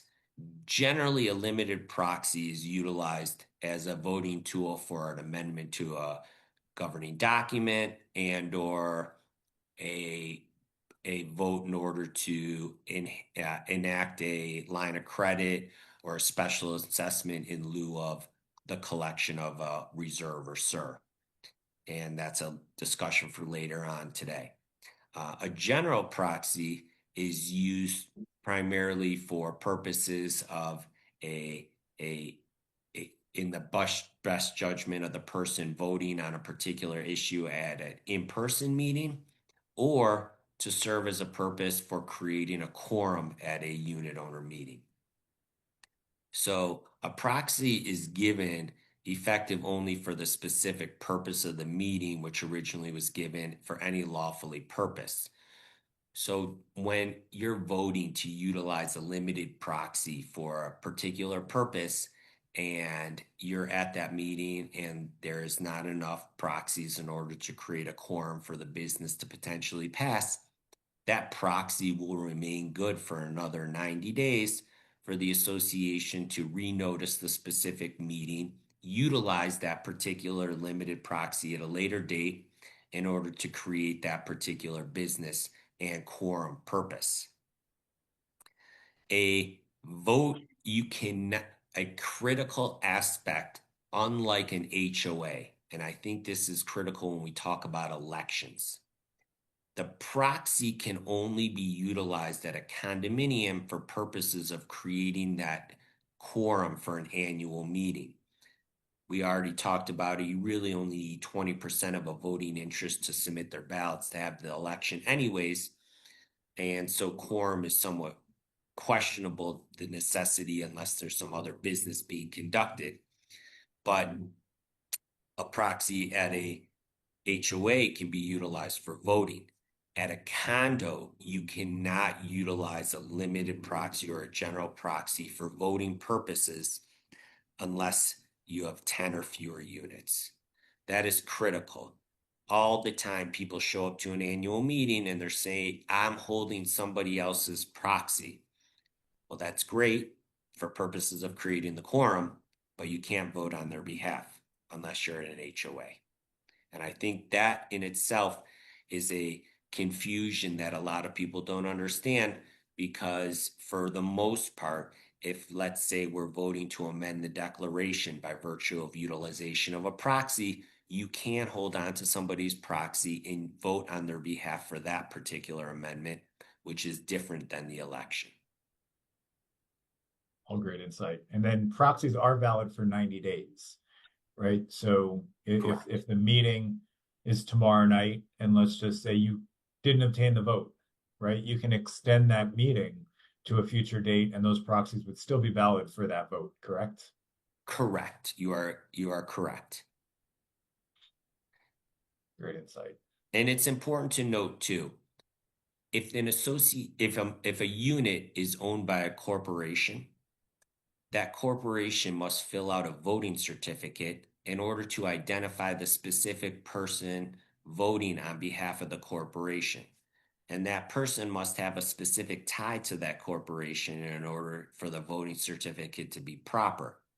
That person who has been determined to vote on behalf of the corporation also is the person who could fill out the proxy. I think that's critical in order to understand that in the event you vote or you turn in a proxy that doesn't have the unit is owned by a corporation that doesn't have a proper voting certificate on file, that vote will not count. And that becomes an issue too when corporations or the representatives question why their vote was not considered. Generally, it's because they did not have a proper voting certificate on file.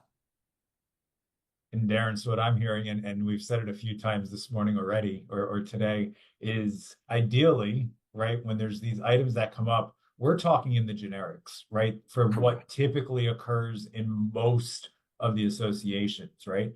But Correct. So critical that you actually have this conversation with your attorney, because each association may have a slightly different rule, and you don't want to be caught in a position where you thought something was one way, but for your community, it was actually something else. So critical to make sure you're in with your bylaws and your documents and working with your attorney to make sure that that meeting is set up clearly. Yeah, and I'm glad you brought that up. Yes. We're speaking generally how most associations operate, but there's obviously nuances like you mentioned at the very beginning in terms of all associations and in their governing documents. At some associations, you don't even have to be an owner to be a candidate to be on the board of directors. Some associations, you have to be an owner, but you have to be an owner to be an officer, but maybe not to be on the board of directors. Some associations, you don't necessarily have to be elected to the board of directors to be appointed as an officer on the board. So there is variations to all associations, like you mentioned, Anthony. We're talking generically, and so I'm glad you brought that up. And it is very important that you consult with counsel to ensure that you are operating properly. And another thing that this highlights is the preparation for those meetings, right? Before the process even gets started, providing information to the residents on how to properly be able to vote for the election coming up, because too many times, the day of, we're getting certificates of voting certificates that don't tie in with the officers of the LLC. So that vote can't be counted because they didn't know. So this continuing to educate the residents so that their vote can count is so important. And that also falls on the management on the preparation of the community leading up to that election. And in the new landscape with all the changes that are occurring, right? What you did last year may be affected or different this year, and which may be different than next year, right? So that's why it is so critical to just dot your I's, cross your T's, make sure that you are looking at all aspects.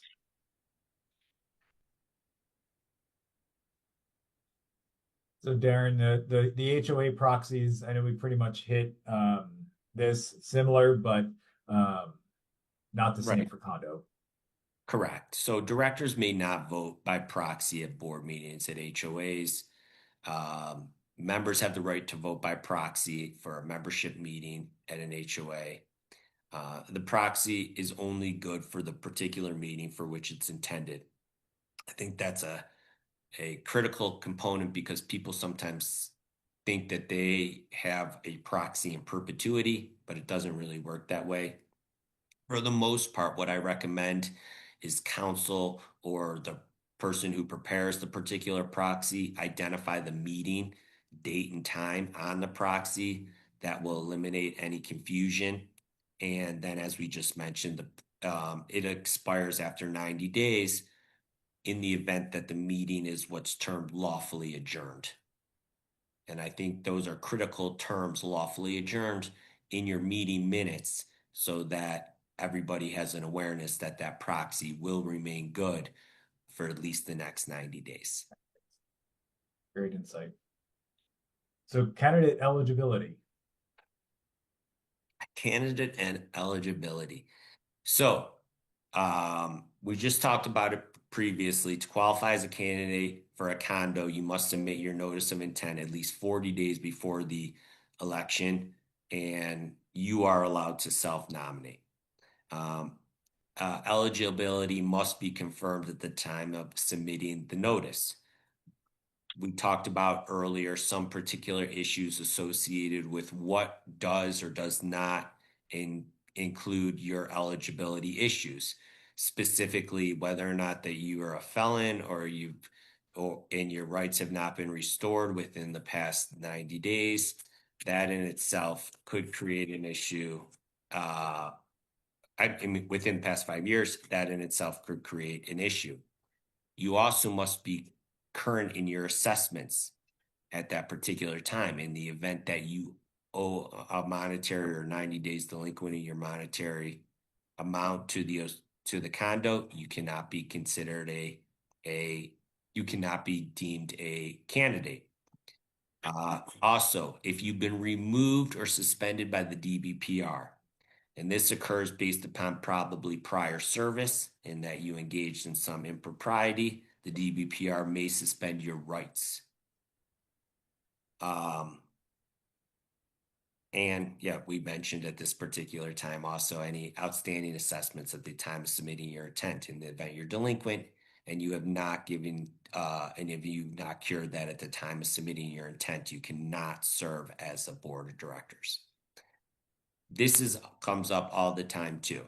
So I'm glad it's on this particular slide. Can a husband and wife both run for the board of directors?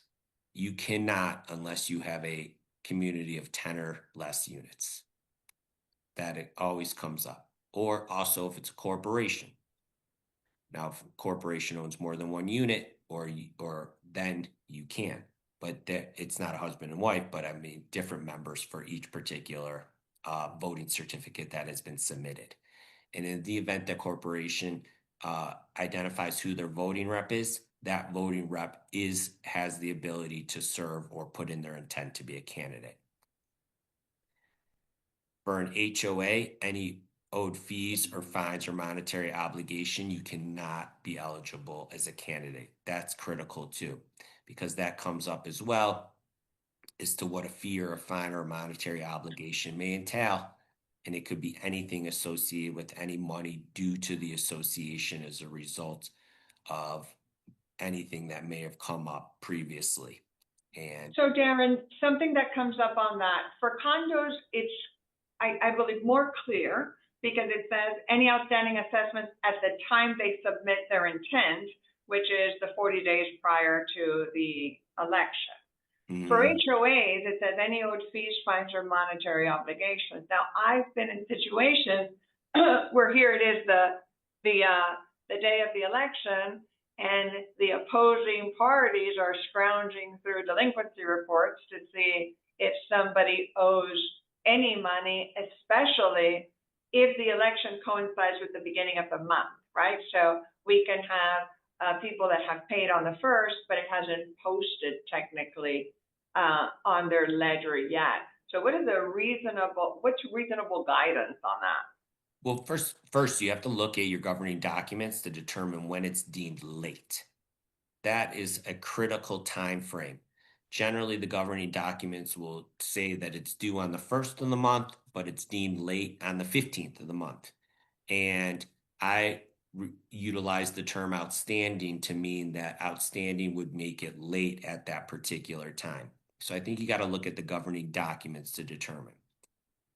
Now, at the same time, too, what is considered, because those time frame issues do come into play, like you're mentioning, and that there is a reasonable time frame for which a posting may or may not occur. And I think you need to be cognizant of dealing with whoever your management company or accountant or whoever accepts the payment to identify whether or not the payment maybe was received but was not posted, to ensure that you're not unfairly eliminating somebody to be a candidate. Thank you for that. Thank you for that clarity. So I know we've touched base on electronic voting quite a lot throughout our discussion, but if we can just highlight some of the items in regards to it, the systems and how they function, and then also now with the outside of electronic voting, right? We now have the ability to sort of email vote. So if you want to walk us through just some of these highlights, Darren. Yeah, so electronic voting has a unit owner consent component associated with an opt-in form. So when the board of directors implements electronic voting and electronic voting platform through a corporate resolution, which is required to be approved by the board of directors at a duly noticed board meeting, there's also an opt-in form that should be presented to the membership to to confirm who wishes to opt into this style of voting and communication.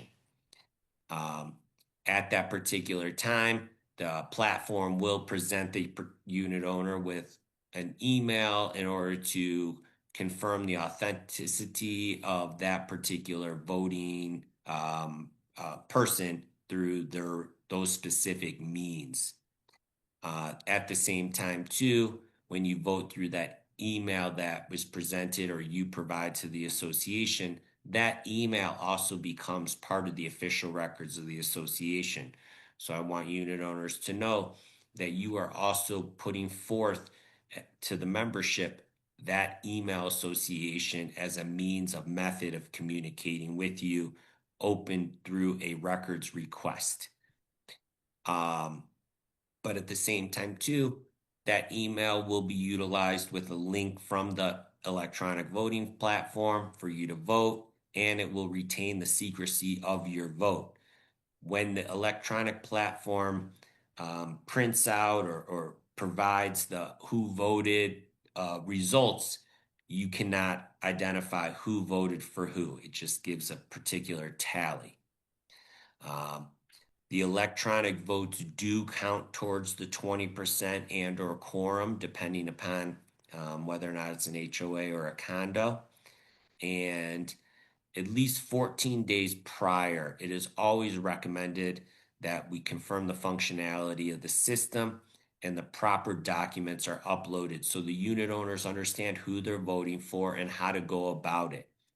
Sometimes the unit owners have the ability to go in before they vote to look through it, and in order to avoid any confusion, maybe ask questions ahead of time. I already mentioned that the board must adopt the online voting at a special meeting, and at that particular meeting too, execute a corporate resolution of the voting, electronic voting at the community, and identify the platform that will be utilized. It says, if authorized, online voting must be honored for future elections unless the unit owner opts out.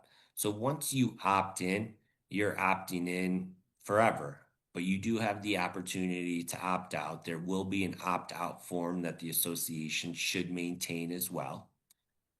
But opting in may make things obviously easier for you going forward in terms of voting and utilizing the voting.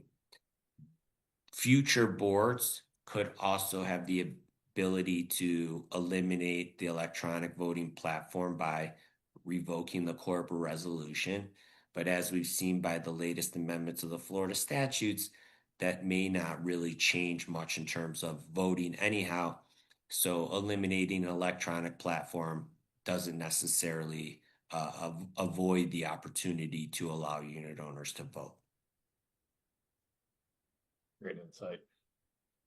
So, Ivy, conducting an election, right? We've now had Darren's perspective of all the legal terms, what we need to do, how do we do it? So, talk us through just a little bit about that night when we're actually conducting the election. So again, preparation, right? And this is for a condo. Make sure that you have additional ballots. The inner, the outer envelopes must be available. And when you give those out, they must, even if they're standing in front of you, they must fill it out, seal the envelope, seal the other one, make sure their name is outside so that it goes, the process goes just like the other ones that you have already received. Also, once the ballot is submitted, they cannot take it back. We've had many a time when a unit owner has said, I submitted it, but I changed my mind. Can I have my ballot back? And just like with other elections, more formal elections, once you vote, you vote. With a condo, the quorum is not required, but you must have at least 20% of voters cast their ballot for the election to be valid. So a minimum of 20% of your membership has to be able to cast the vote. You make sure you have the inspectors of election, you have hopefully a small team there to make sure that everyone is logged in, the rosters, did they submit their proxies for quorum? The outer envelopes are checked against the list of qualified voters to make sure that you're not receiving 2 votes for 1 unit. And there's an announcement once that the last person submits their envelope. When that first envelope is opened, no other envelopes are received at that time to make sure that everyone has had the opportunity to submit their paperwork. We call usually 3 inspectors of the election for a condominium. They do their counting. Sometimes there are inspectors of elections that are actually hired when it's larger associations, and the candidates with the highest plurality win. So the person that gets the most votes wins. Darren, I do want to turn to you. 2 things that come up in some of these elections. One question is, when is the new board seated? Is it right at that moment, or is it at the next board meeting? And the second thing that comes up is, does the highest plurality wins, but does that also dictate the way the officers have to be seated? These are 2 things that come up often. Good questions. At the annual meeting, the prior year's board term has terminated. So the next board comes into place immediately thereafter after being elected. The number of votes does not dictate the officer positions. The board of directors votes on who the incoming board who is just elected. They make a determination, because the higher number of votes may not necessarily have any determination as to whether or not that person would be qualified to be a president or to be a treasurer or to be a secretary. Maybe that person just wants to be a director at large. It doesn't necessarily have an indication one way or another. I think too, one point you brought up, which I think is critical too, is when you're determining the counting committee, if you will, or the inspectors of the ballots, it's critical that you ensure that there is no relationship to any of the people who are running for the board of directors, or have any familial relationship or any real connection, in order to eliminate any suggestion of impropriety during that counting process. For the most part, as we talked about, people want to be, or hopefully want to be, part of the community. And this is just another opportunity to participate and not necessarily have to be in a leadership role, but yet have an ability to participate in the process and to retain that level of impropriety, or to eliminate any suggestion of it. I think is critical in that impartiality of whoever is selected for that committee. All great insight. And also, just one other thing for new this year, right, Darren? Yes, new. The existing board members need to be present at the annual meeting in order for the annual meeting to be conducted, which I know that's new this year, right? Because I know there's times when we've always said it's a members meeting, right? Which it truly is. But the statute this year did put in the requirement of existing board members to actually be present at this meeting. So at this meeting, correct. And or a quorum. They have to be present at the particular meeting of the outgoing board. Sometimes they're running for the board again, so it makes it easy for them to participate and be there. But yeah, it is a requirement that was just identified just recently. This is also interesting too. Outgoing board members must turn over their records and properties to the new board member within 5 days after the election. It used to be 10 days after the election pursuant to the Florida Administrative Code. So this 5 days, and for the most part, we talked about management retains all records anyhow, but sometimes board members have the specific records for whatever purpose too that they're retaining. And if you don't comply, it could subject you to civil penalty, and potentially destroying the documents could lead to a criminal offense.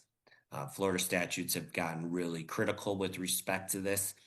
Also, I think it's important to identify too, the Florida statutes also identify some specific issues related to election fraud that could also be deemed criminal. It specifically states that in the statute that was just enacted in July too. I think we have to be very careful in terms of voting, turning in votes, and how the voting process is enacted and proceeds, and in order to potentially avoid some real repercussions, as the Florida statutes really speaks to that in this latest version. And to add something to that, Darren, this is one of those areas where the official records, usually, if you're professionally managed, are housed by the management company. A lot of the records now are on the websites because they're required. There really should be no reason, at least that I can think of, that a board member should have specific association records in their home or away from the other records of the association. That just creates a liability for that particular board member, right? When there's a records request or anything like that, the management company that is accommodating should have all access to all of the records. So specifically with the relinquishing of official records, all of the association records should be together, right? Held in one common place and not necessarily held by different board members. And that sometimes happens when there's specific projects that they're the liaison for, and they're going to be holding on to those records. But in many conversations that we've had with our board members, that does create a certain amount of liability and lack of transparency. So just thoughts on that. I agree with you completely. It doesn't really offer much sense for a particular board member to retain records for themselves in order to avoid the transparency component to the rest of the community as to those.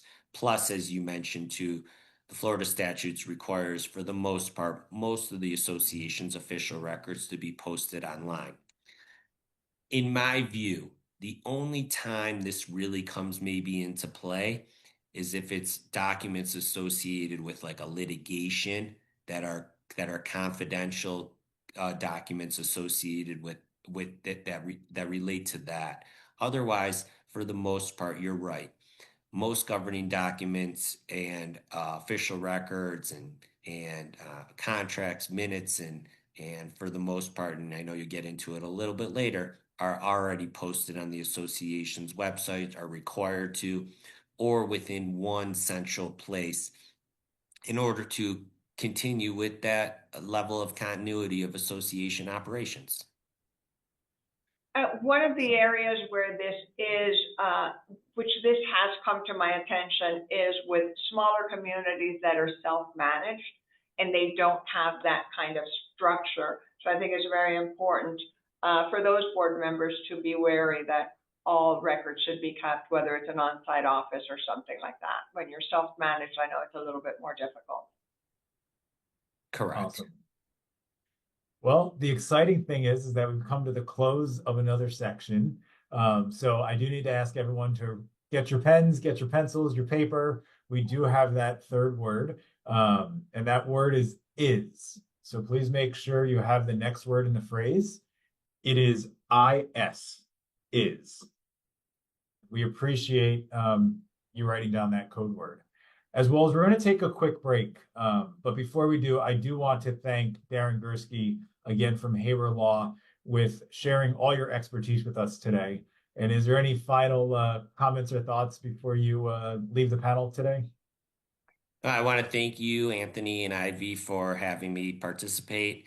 This was a great discussion point, and for all you future board members, I know you will do fantastic in your role, and I'm excited for your service to your community. And in the event that you require any legal guidance, feel free to reach out to Haber Law as well. Thank you guys for having me. Thank you, Darren. Thank you again, Darren. And we are just going to take a few-minute break, and we will be back.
We are glad to be back, and we have now joining with us Marnie Del Regan, who's an equity partner at Haber Law. Welcome, Marnie. Hi, thank you so much for having me. I'm glad everyone's back and they made it through the first half. Yes. So now the second part is obviously going to focus on association finances. We're going to touch base into the CSRS and reserve requirements, and then we're also going to get into record keeping and association records. So we definitely look forward to getting to the next 2 hours in sections as quickly as possible with a lot of great content. So association finances. When we talk about association finances, there's really budgets, which are going to include your operating expenses, your reserves, and we're going to touch base on different accounting methods that are available, as well as then monitoring the accounting records, right? Accuracy is critical. There obviously must be open for inspection, and then establishing assessments, both regular and special assessments, which we'll talk about, and then obviously financial reporting requirements we'll get through as well. So this section, again, a lot of detail, but let's jump into budgets.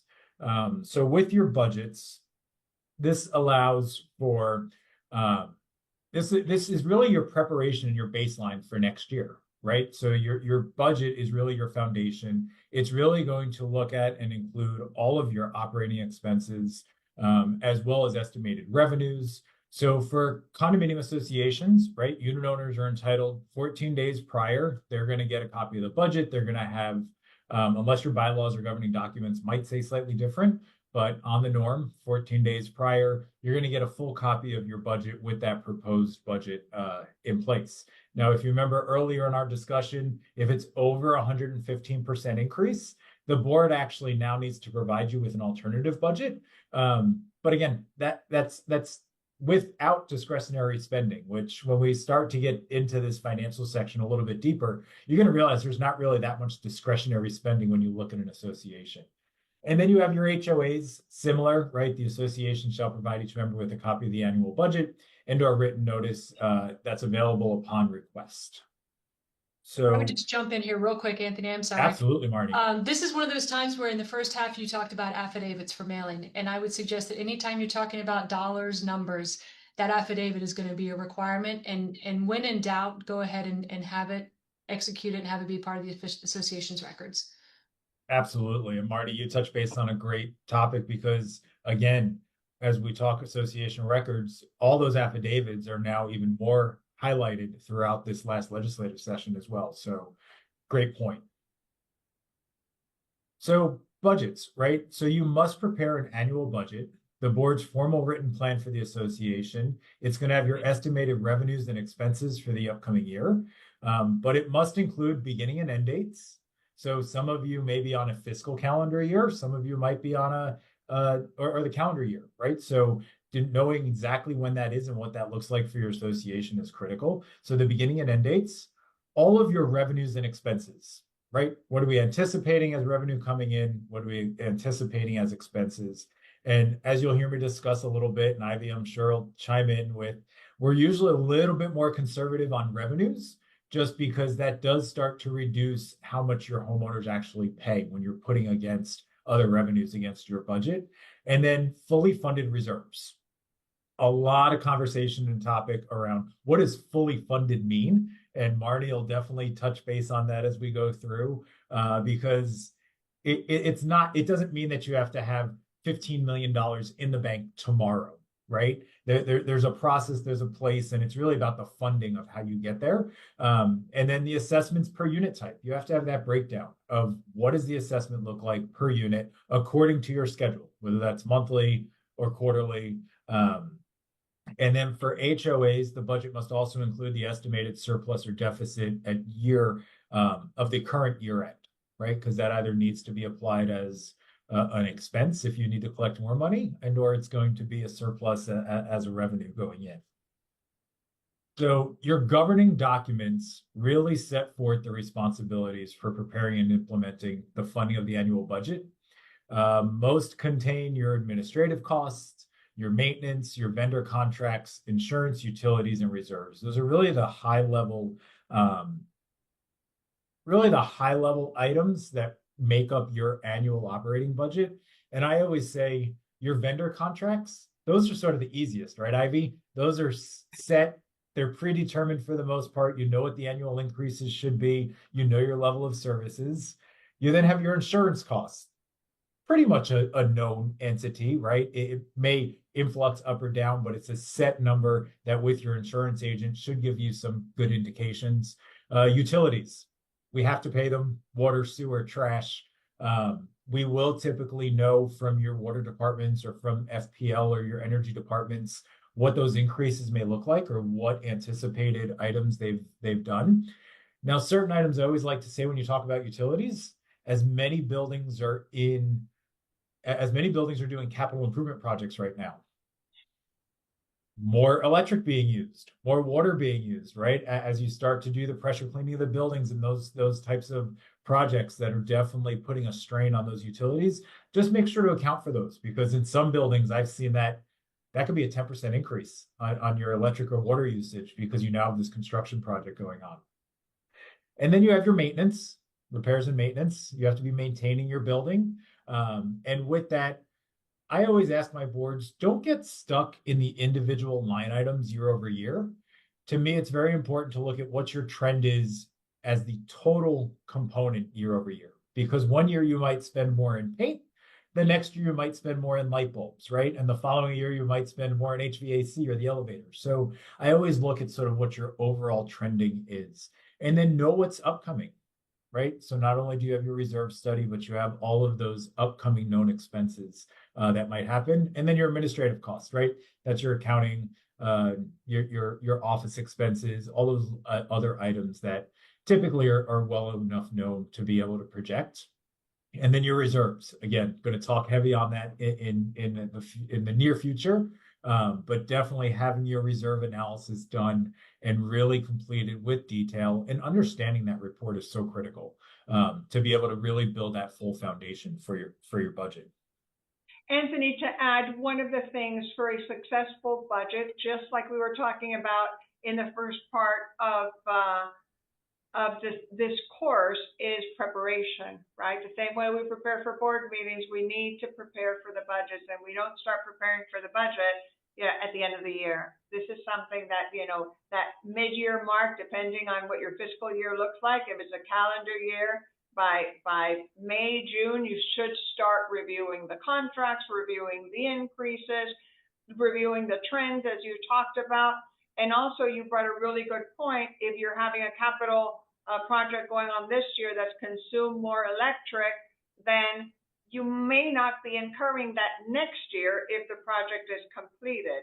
So don't fall into the trap of, well, we'll just add 3% of the year to date or of the proposed, year-end amount. Don't fall into that trap. Each line item should be researched. Is it going to apply next year, right? Benchmarking, we've talked about benchmarking, and we have some assistance on that with First Service Residential. What are the trends? Utility companies come up with what their increases are going to be. Vendor contracts. It's not about calling the vendor and saying, what's your increase for next year? It's about calling your vendor and saying, I have, 3 other options here. How are we going to maximize your service, right? Staying at a reasonable rate, or do you need more money? All of these are conversations in preparation for a successful budget. Absolutely. I do think it's important to remember, though, especially as you go through the budgeting process, but even more importantly, as you mail it out or present it to the homeowners, it is estimated. A lot of owners will always get very emphatic that something's not off, something's not perfect. This is an estimated operating budget because you're doing the best you can to forecast. And management and the board certainly do that, but there will be some wiggle room in there. I appreciate that, Marty. So talking about annual revenues and expenses, right? So your revenues, that's all the income that's coming in, right? So you obviously have your assessments, and these can, and we always have conversations because people always get caught up on the word assessments, right? The legal term is assessments, but that could be your quarterly dues, your monthly dues, your HOA fee, right? So many different nuances as to what everyone calls it, but that all rolls up into assessments. That's what's actually being billed by the association to the homeowners. You then have interest, right? So today we are dealing with, hopefully you're getting some great interest rates on some of your cash in bank, but also late fees and fines, right? So your late fees, your late fee interest, right? That all ends up there. Lease or rent from unit owners. So if you have parking spaces, or you have storage units, or you have an actual unit that the association may own that you lease or rent out, right? All of that revenue comes in against the annual operating budget. Insurance proceeds, right? If you have a known insurance proceeds that's occurring, you would include that. Any other form of income, right? So you talk about key fobs, or you talk about parking decals, or guest revenue, right? There's so many different nuances as to different revenue streams. And again, I always say, rely back on your association counsel as to what you can or cannot do in regards to fees. There's been a lot of arbitration and DVPR opinions as to what income an association can actually generate. So important to make sure that you're not charging for something that you don't legally have the ability to do. Then you get into expenses. Yep. When it comes to revenue, you mentioned a couple of minutes ago when we started to being conservative about what that revenue is. Too many times, things like fines and late fees, it's not necessarily going to be the same next year as it was this year. Interest that you're earning may not be the same. So be conservative, because too many times we want the budget to look a certain way and we anticipate, well, we're going to get, more late fees next year, and hopefully not, because your residents are paying on time, right? But be realistic in those numbers, or those numbers don't necessarily have to be included if they're not a big number, and let that be a little bit of a cushion when you get it. We're always proponents of your revenue is the things that you can count on 100%, right? Cash in the bank. In order to be more confident that the budget will be effective. And to Ivy's point, something to consider about revenue is if there's a project that you're undertaking and you're expecting a rebate, or if there's a piece of litigation and you're expecting a settlement, do not count it until it is in your bank account. It's critical, right? Absolutely. Because no matter what, we're going to have our recurring monthly bills that are going to be coming in those expenses, and we need to make sure we have the cash to actually pay for it. Which, when we call out expenses, there are a few things that obviously, annual condo fees to the division actually is called out in your budget, right? It's currently $4 per unit. That's within your association. You then have your insurance costs or bonds or anything that might be insurance related. And then what does it cost to run and maintain the association? So that's going to be your administrative, management contracts, your maintenance, taxes upon association property or leased area, rentals for if you have recreational or other common use space facilities that may be owned by another entity, security provisions. One item to remember now is, as we're seeing identified more and more recently, as interest as we're making some more interest income, which is a great thing, right? On your investments, you do have to pay tax on those though. So that has raised and become much more prevalent in the past few years of the taxes needed to be paid on your interest income off of your bank accounts. So definitely speak with your CPA on what those projections look like, because it is a critical and important. And that goes for both your reserve as well as your operating. So those are some of your expenses as you continue to look at. So cash versus accrual accounting. Easiest way, cash basis is income recorded when it was received and expenses recorded when it was paid. So if Ivy owes me $100 on January 1st. I don't, by the way, Yeah. I don't, but okay. Ivy owes me $100 on January 1st, but she doesn't pay it until February 1st. In January, on a cash basis, I would show that I received zero income. But I still have my expenses to be paid. So if I paid my pool company in January because they performed the service in January, I would show that in January. And then in February, let's say I didn't pay for my pool service because I missed the bill or didn't do something and I paid it in March, you'd have no expense in that month for pool service and you'd see that again in March. So it's not as clean of a projection or true history on what the association is experiencing in a month-to-month process. That's why I will say 99.9% of the associations are on what's called accrual basis, which this records the income when it's anticipated and records the expense when it's incurred. So back to that pool service, right? If you have pool service in January, but you get the bill in February, in our financial statement, it would still show that in January we had that expense. So it gives a much cleaner picture of where the association is month over month. And that, again, you're going to work closely with your accountant. This isn't something that's going to fall on you as the treasurer or as the board directly, but between your management company doing your bookkeeping and or your accountant, we would work together with them on that as well. And as owners are paying a lot more attention now to the financials than typically they used to, right, wrong, or indifferent, be very clear about how you're keeping your books, whether it is cash or accrual, and that may help to avoid a lot of questions from those owners. Great point. So funding the budget, right? So assessments are required from each owner. The unit serves as security. So Marty, you might want to chime in here, right? But it's definitely, it's not with the individual. The assessment is going against the unit and that ledger lives against the unit so that if someone doesn't pay their association dues, right, the association has the ability to really lien and foreclose on that piece of property as the asset. So if Ivy doesn't pay us this month and she decides she's moving out, the next owner still has to pay that month that Ivy didn't pay, right? Or as when that transaction happens, how that's cleared up, because again, it's against the unit, it's not the individual. Other sources of revenue, again, might come from rent, interest, monetized property amenities, and then the payment schedule must be determined, right? So when you do this budget, and this is really going to go down to your documents, right? It's going to go down to how your governing documents are set up, whether you fund it monthly or quarterly.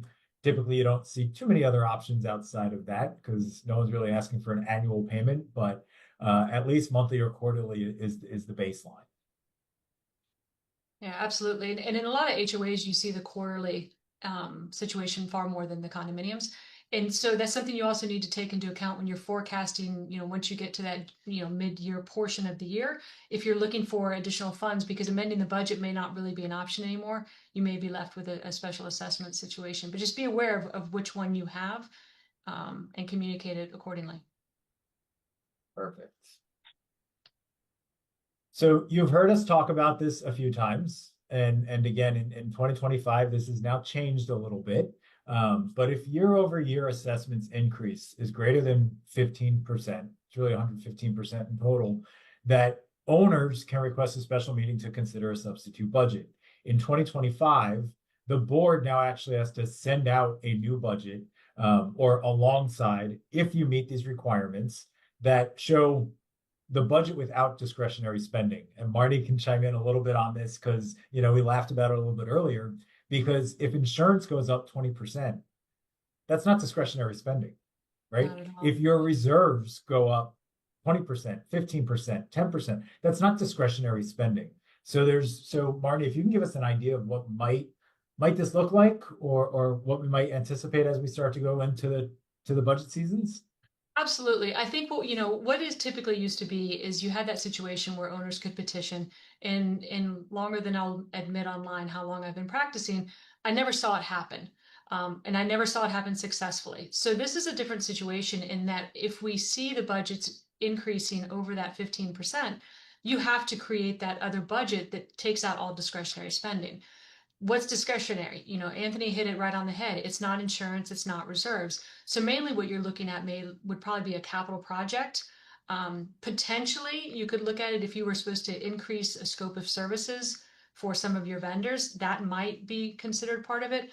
But I really look at this as a way to stop the discretion, the capital projects, as opposed to anything else. That's the only thing I really see that's discretionary.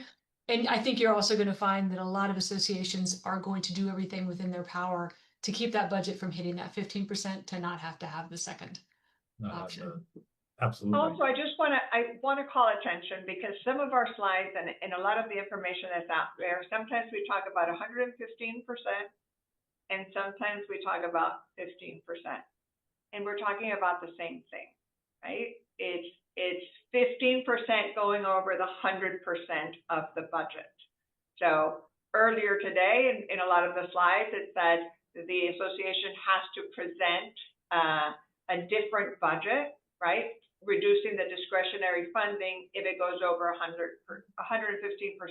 That is actually 15% over 100% of the budget. Here, I think it says it more clearly when it's just saying over 15%, right? So I know that I've had some questions from board members, what is the difference? And it's all talking about the same thing.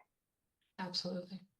And to connect with your legal counsel, because there are clear definitions in regards to what triggers that, right? So there are certain line items that are left out of this calculation, so that it's again, that reserves, those interests, or insurance line items, things like that. So collection of assessments. Another key point is really the manner for which it's stated in the bylaws. Again, must not be less frequently than quarterly. And then some do allow for the acceleration of assessments when there are delinquencies. So having a clear collection policy that is, I always say, aggressive, right? The more your membership knows that you are serious about collections, the less people try to take advantage of that situation. So everyone should be treated the same. 15-day, if your association dues are due by the 15th, late on the 15th, late notice should go out. Reminder notice goes. If they're late on that 45th day, should definitely get that the demand. And then we also now have, and Marty can touch base on it, notice of late assessment letter that goes out, which is really the 30-day demand, and then it would go to the attorney's office for lien or foreclosure at that point. Yeah, and to that end, I don't think anyone finds any joy in the collections process. That being said, it's a necessary evil, because without the funds, that we're collecting from our owners, we can't operate. And when you do have these statutory requirements relating to we call it the NOLA, the Notice of Late Assessment, it adds a 30-day window on the front of it, and then you have a 45-day letter intent to lien and a 45-day intent to foreclose. So right there, your window is already 120 days. And if you have a collections issue where you have more than a few owners that are delinquent, it really can have an effect on the operations of the association. So sometimes it's a really good idea, or most times, to have a very clear collections policy. Go ahead and publish it to your members so that it's not a surprise. Again, you're not trying to be punitive. It's necessary. And it's part of the covenants when you bought your unit or your home that you were going to be paying these assessments, and the association needs them to operate. This is a not-for-profit corporation. And now insurance requirements, Marnie. I know there's always some topic of discussion. You know, I know we've had, it seems like the insurance market's getting a little bit better than where it was maybe in prior years of this discussion, but associations, and I think it even got clarified this year again in statute in regards to insurance mandates against the condo association. Yeah, absolutely. This is everyone's favorite topic, but we are seeing a little bit of relief this year. The percentages are coming down a little bit on the increases, or they're staying the same, which is fantastic. That being said, this is necessary. This has nothing to do with that 115 or 15% increase that we were talking about earlier. Insurance is required. It's necessary for the property.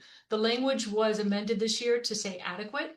That being said, if I'm a board member, I'm getting full replacement value. I'm not taking that risk because I'm not hedging bets on if the hurricane's coming or not. Knock on wood, it's been about 2 decades since we've had some meaty storms. But you need to have that insurance, and you need to have it in place. Look at your coverages, look at your renewals, make sure your timing is on. One thing that a lot of owners and a lot of associations aren't complying with is you actually should be holding a 14-day notice meeting to approve your premium. And candidly, most associations don't get the premium amounts at least 14 days in advance. So do it at least as quickly as possible thereafter. And again, the purpose is transparency has been a theme all day so far. But you're placing owners on notice of what the premium is, what the deductible is going to be, whether it be 3, 5, 4, 5%. And you want to give your owners real notice as to what to expect, and make sure that you have all of those funds in place, whether it be property, liability, wind, directors and officers, which is an extremely important level of coverage to have, especially if you're taking this class. And to be clear, directors and officers is going to cover the directors and officers' decisions. And unless you're found to have been willfully, wantonly, all of those bad adjectives, adverbs, you're going to be covered. The association will be defending your decisions. And the next step to protect yourself is rely upon the professionals around you, whether it be lawyers, management, engineers, CPAs. Get their advice as you make your decisions, and you're going to be far more protected than you would be if you're not utilizing those avenues. And going back to our budget, as you set up those budgets, typically some of those professional fees are the first one that everyone wants to slash to keep fees down. If you're contacting, whether it be counsel or accountants prior to making decisions, you're making informed decisions, and that piece of money that you're spending in order to get that professional advice is far less expensive than it will be to gain those professionals' insight after the fact to fix problems. So definitely have professionals around you that you trust. And again, that's management, and First Service is a fantastic asset for that. Use your accountants, use your engineers, and use your legal counsel. The devil's in the details. The laws have changed quite a bit over the last few years, and getting that sound advice is really going to help you serve in your capacity as a board member in a much more fruitful, productive, and peaceful way, and that you're going to have a lot more peace of mind as you go to bed at night with the decisions that you've made as a board. So Marnie, I know sometimes there's surplus funds available, right? You said we hope, right? You said there's an estimated budget. What does that look like for associations when we're sort of trending year end? It is something. This is a not-for-profit corporation, so it's something you want to look at with your accountant. And if by mid-year you're going to have surpluses, let's start figuring out what we're going to do with it. People will initially say, let's return it to the owners. That's not always the best idea. Maybe the better choice is to have the board decide to put it in a reserve account. You can't just have excess funds sitting at the end of the year, because you're going to be taxed on them. So you either need to make the decision affirmatively to roll it into the next year budget, put it into your reserve account, but you can't just have it sitting there. And candidly, I'm not a huge proponent of the vote to return it to the membership, unless for some reason we really know that we over collected on an item or a project and it got nowhere near, or the project was abandoned. That would be the only way I would really recommend that. Great insight. And I know we talked about collections some, but let's highlight collections or your opinions on what that looks like. Absolutely. And again, it's a necessary evil, but the best thing to do is have a very clear policy. It needs to be across the board, no exceptions. And that's even more so highlighted in the event you have a board member that's delinquent, because the board members have to be held to the same standards as every other owner. So put together that collection policy, work with your counsel, who's going to be undertaking the legal side of it, because, you know, and I say this a lot, devil's in the details. We have to have clean numbers, clean ledgers. We've got to go back to a zero balance in order to effectively and legally collect. The last thing you want to do is have a collection effort that's lost, you know, some step or has made some mistake, because then you're in front of a judge and you're going back to square one. So work with management, work with your counsel, have a very clear policy, publish it. That way everyone is on notice exactly what's going to happen. It's not a surprise. Again, apply it fairly to everyone. Your attorney is going to guide management and the board through the process as to when they need to send that notice of late assessment or when they need to send it in terms of a homeowners association. Then from there, you turn it over. And once the account's turned over to the attorney, typically management and the board shouldn't be discussing it with the owner. Everything should then be in writing, forwarded to counsel, because it's a great theory to go to the pool and speak with someone, and they come to you and they start talking about a situation they have, and you feel bad for them, and it's a very sympathetic situation. But at that point, you have the ability as a board member to bind the association, which can be very dangerous. So the best thing to do, and again, so you can enjoy your weekend and enjoy the pool, is to just direct that owner to reach out to counsel and or management with any items that they have that they think may be fruitful to the discussion, but don't get involved in that collection process once it's been turned over to the attorney. It is a very clear, strict statutory process with respect to both HOAs and condominiums. And so we're watching timelines, we're moving the collections along as aggressively or as, I guess, less aggressively or nicer if the board so chooses to give extra days here and there.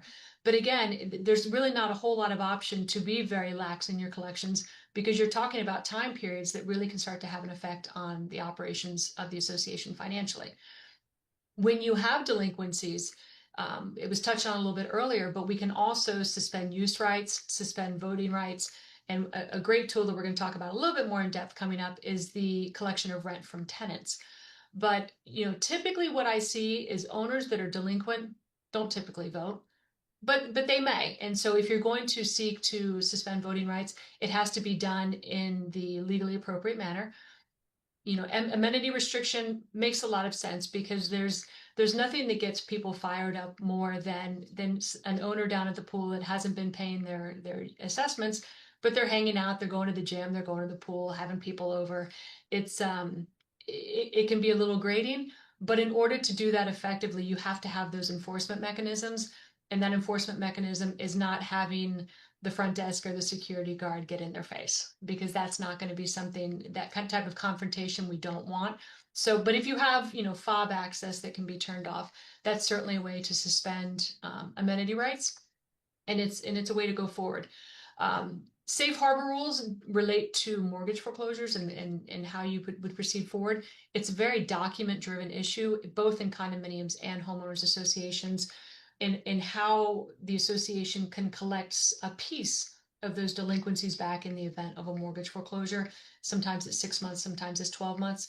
Some governing documents will completely wipe the association. So it's very important to know what those parameters are, because that may lead the association to have a different collection policy than they would if it's a 6 or a 12-month collection towards the end. You may actually want to race to the courthouse steps. So as I mentioned, renters, every association has the same 3 problems, and that's pet, parking, and tenants. But in this sense, we're not talking about tenants being a problem. We're talking about a very viable, successful way to collect delinquencies. In the event that an owner's delinquent and they're renting their unit, the association has the legal ability to collect the rent directly from the tenant until the delinquency is paid in full. So to that end, and I would also suggest, if you're going to collect rent from a tenant, I wouldn't suspend their use rights. It's kind of a kick in the face that's not necessary. But if you're going to collect the rent, work with counsel, or if it hasn't gotten to counsel's office previously, management can send a letter directly. It has to have certain language within it that states that there's a delinquency on the unit. Do not state the amount, because you can get into a fair debt issue, but that there is a delinquency in the unit, and from this date forward, you've got to pay your rent directly to the association. You can collect that monthly until the delinquency has been paid in full. When it's paid in full, any excess, it gets returned to the unit owner. and you have to send a secondary communication to that tenant saying the delinquency has been paid in full. You may now continue to pay the owner. So what you want to do is, again, collect that rent, keep a very good clean ledger, and then from there, advise both the owner and the tenant accordingly and proceed forward. It's a fantastic way to collect rent, to collect the delinquency, and it's gets it done pretty quickly. And most owners are aware of this. You're certainly never going to be counsel for the tenant, but the tenant cannot be evicted for non-payment of rent while the association is collecting that rent, because that's typically the first concern. Just as a last side note, the only defense or the only way to avoid a tenant actually paying the rent to the association is if they can provide proof that they prepaid the rent. That would be the only exception. Marnie, there's something that comes up also. Sometimes the associations are not the best at keeping current leases from renters. So we come across, well, yes, we can collect directly from the renter, but if they don't have a current lease or a lease at all, we can't even prove that they're renters. So that process wouldn't work in that situation. Is that correct? Correct. And candidly, it's really only going to work if you have a tenant in place that's got a 3, 6, 9, or 12-month lease. Short-term rentals, you're going to be chasing them and spending more money, good after bad, trying to collect that money. So you want to have kind of a proven tenancy. And certainly to that extent, the association wants to do everything that they can in order to collect as much information. It falls under that health, safety, welfare to know who's on property. So you want to try and get that information, and the association is legally entitled to it. So if an owner says, I don't have to tell you, it's not the case. And call counsel. Thank you. And actually, I want to go back one moment to when we were talking about the strict collection, an effective collection policy that has to be documented. Again, sometimes our board members, because of empathy and compassion, right, choose not to go straight into the late fee, and they want to call people and say, hey, you might not remember, but you owe this month's assessment. And the conversations that we have is what you do for one, you have to do for all, right? And those conversations are usually not documented. So the collection process, now you just gave them another 30 days, right, by the time. And when that comes up, those are the people that you meet at the pool saying, Mr. and Mrs. Smith is here at the pool and they haven't paid in X amount of time. To be very mindful that the procedure has to be, itemized, black and white. These are the 4 steps that we're going to do before we turn them over, and leave it to the management company to be that tough guy. I try to keep board members away from those conversations because at the end of the day, this is their home and they are residents also. But sometimes that empathy hinders, right, the process of collection. Absolutely. I mean, it goes back to kind of the first thing I said about is nobody enjoys this. There's no fun in collections, but it's necessary. This is an association, and everyone that purchased their unit purchased it subject to certain expectations, certain obligations. And it's what makes the community continue to be fruitful and will increase property values is people functioning and performing as they're supposed to in accordance with the documents. Thank you. Mm-hmm. And I think the important item, right, as we continue to move forward, and now we're going to move to managing fines and suspensions. The interesting thing here is really, we go back to that original slide of sense of community, right? So I think the goal from boards is never to end up at the spot where we are leaning or foreclosing on a unit. And I don't think it's at the spot of that we need to fine them or suspend their voting rights. But these are all options that you have as an association. You just need to stay consistent. So Marty's going to briefly bring us through the managing fines and suspensions, because everyone talks about fines and, I'm going to fine them. But there are some regulations and rules that we need to stay within on that. Yeah, absolutely. And I will start off by saying I personally, this is my personal opinion, I'm not a huge fan of fines. The reason being is that when you're talking about situations where violations are in play, you're not looking to try to make money. You're looking to try to change behavior. So that's something that really has to be kept at the core values of what the association's trying to do. You want to try to change behavior. I have associations that I've represented where they're very pleased to announce as they propose their budget what their anticipated fine income's going to be. And that's not something that I particularly want to see. I want to see that number pretty close to zero, not because they're not collecting fines, but because they're not levying fines. The other problem that you have with respect to just fines is that in order to collect them, it's a difficult ballgame. In a homeowners association, if you get a fine up to $1,000, it can actually become a lien on the property. In a condominium, you cannot lien for a fine. So that money is out there and it's hanging and it's to be collected. And the questions my clients ask is, well, how do we collect it? And I smile at them and I say, well, you can place it on their account and it can sit there and you can file a small claims action. And if you actually go through that process, how you levy the fine has to be perfect. And while everyone is extremely well intended, grievance committees, bless them, they're some of the most hated people at the property. And they're dealing with sticky issues, and it's very easy for a mistake to get made. And so if a fine is not perfectly levied, it's not enforceable. So to me, let me just go through the process. In order to levy a fine, it's got to be provided in your governing documents, whether in the declaration or the bylaws, originally recorded or as amended. So you need to have the power first, because the statute gives it to you, but cites back to your governing documents. Then what you have to do is you have to have a grievance committee. Grievance committee has to be made up of at least 3 people. And then you can have a fining committee, grievance committee, whatever you want to call it. 3 people not related to the board, not spouses of board members, not living in the house, not employees of the association. So you've got to have 3 distinct volunteers that are unrelated to the board that are willing to do this, which is harder than you may think sometimes to find. So they've got to sit there, they're going to come forward, and the process over the years has changed a little bit in the manner of how the grievance committee comes to be. But a 14-day notice of the violation has to be provided to the owner. It has to be perfect. There's certain language that has to be in that violation notice, including the exact parameter that they've violated. Give them the opportunity for the hearing on a 14-day notice. You can't just fine and then go back and say, oh, well, you can have a hearing if you want to. You have to provide them the opportunity for the hearing before levying the fine. Then you have the grievance committee actually meet. Evidence is presented. It's not a court hearing. It's certainly, attorneys are welcome to attend, and I would suggest to any board that if they know that an owner is going to have an attorney present, the association might want their counsel present, because you don't want your grievance committee to be intimidated. So, but it really is a fact-finding procedure. Your grievance committee is going to hear what happened. They're going to be presented with any evidence. The violating party or alleged violating party is going to have the opportunity to speak and make their own case. And then a decision is made. The decision made is whether it occurred or not. From there, the fine is then levied. They've got 5 days to pay the fine. Same hand in hand is when you're dealing with fines, you can also levy a suspension. And mind you, the suspension has to be reasonably related to the violation that occurred.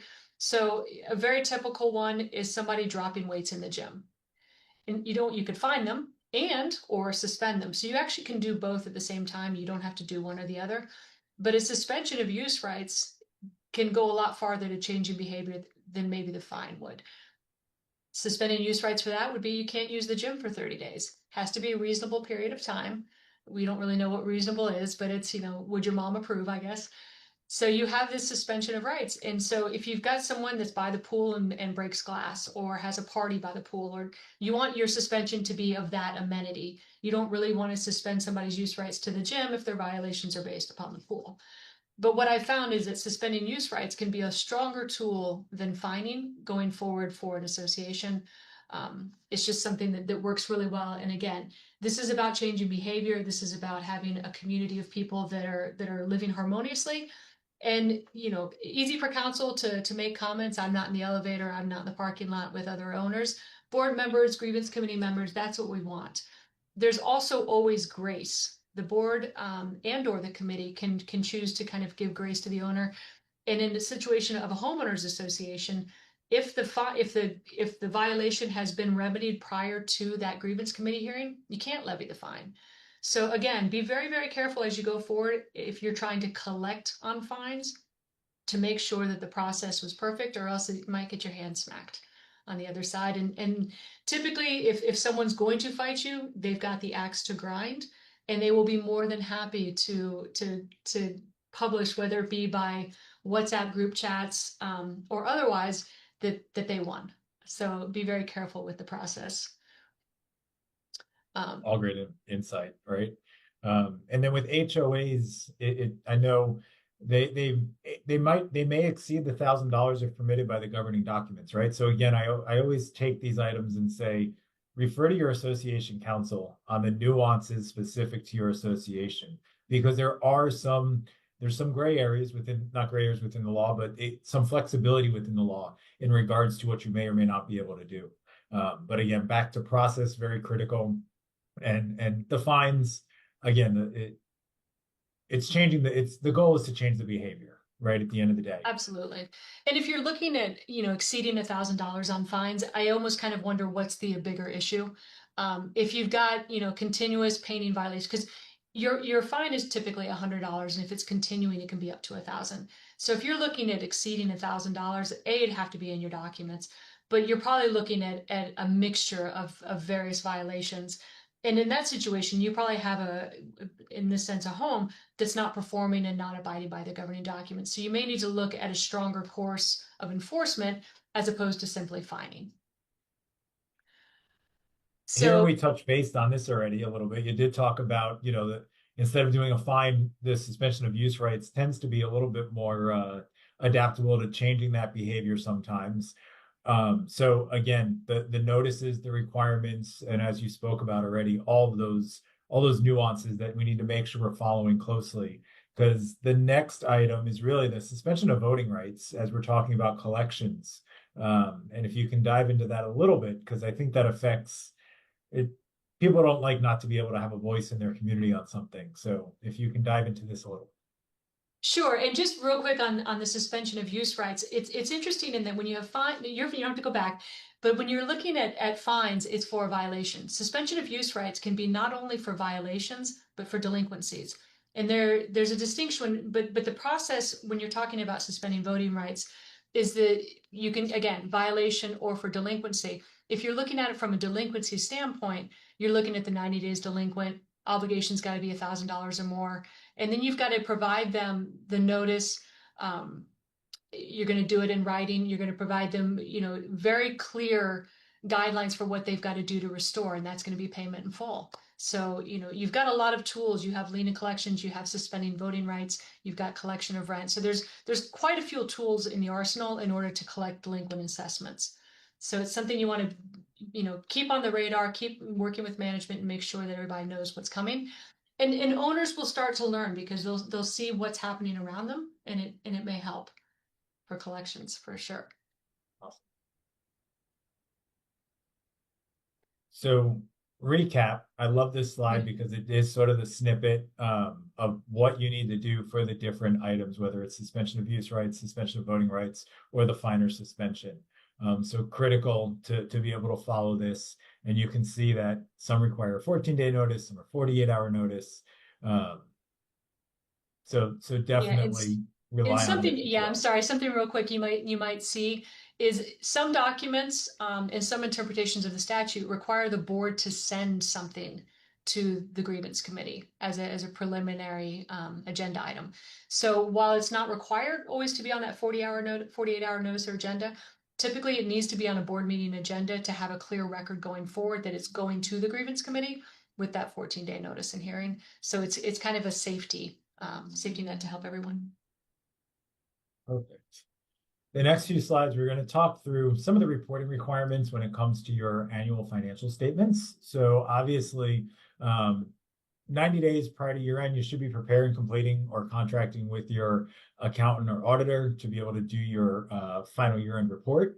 You do get the 180 days to complete and must be delivered and copied a notice available upon request. HOAs must also provide a copy or written notice that a copy is available upon request. Also post to your website, all of those items as well. And then 5 days to provide upon receipt. So again, the time frame is at the end of the fiscal year.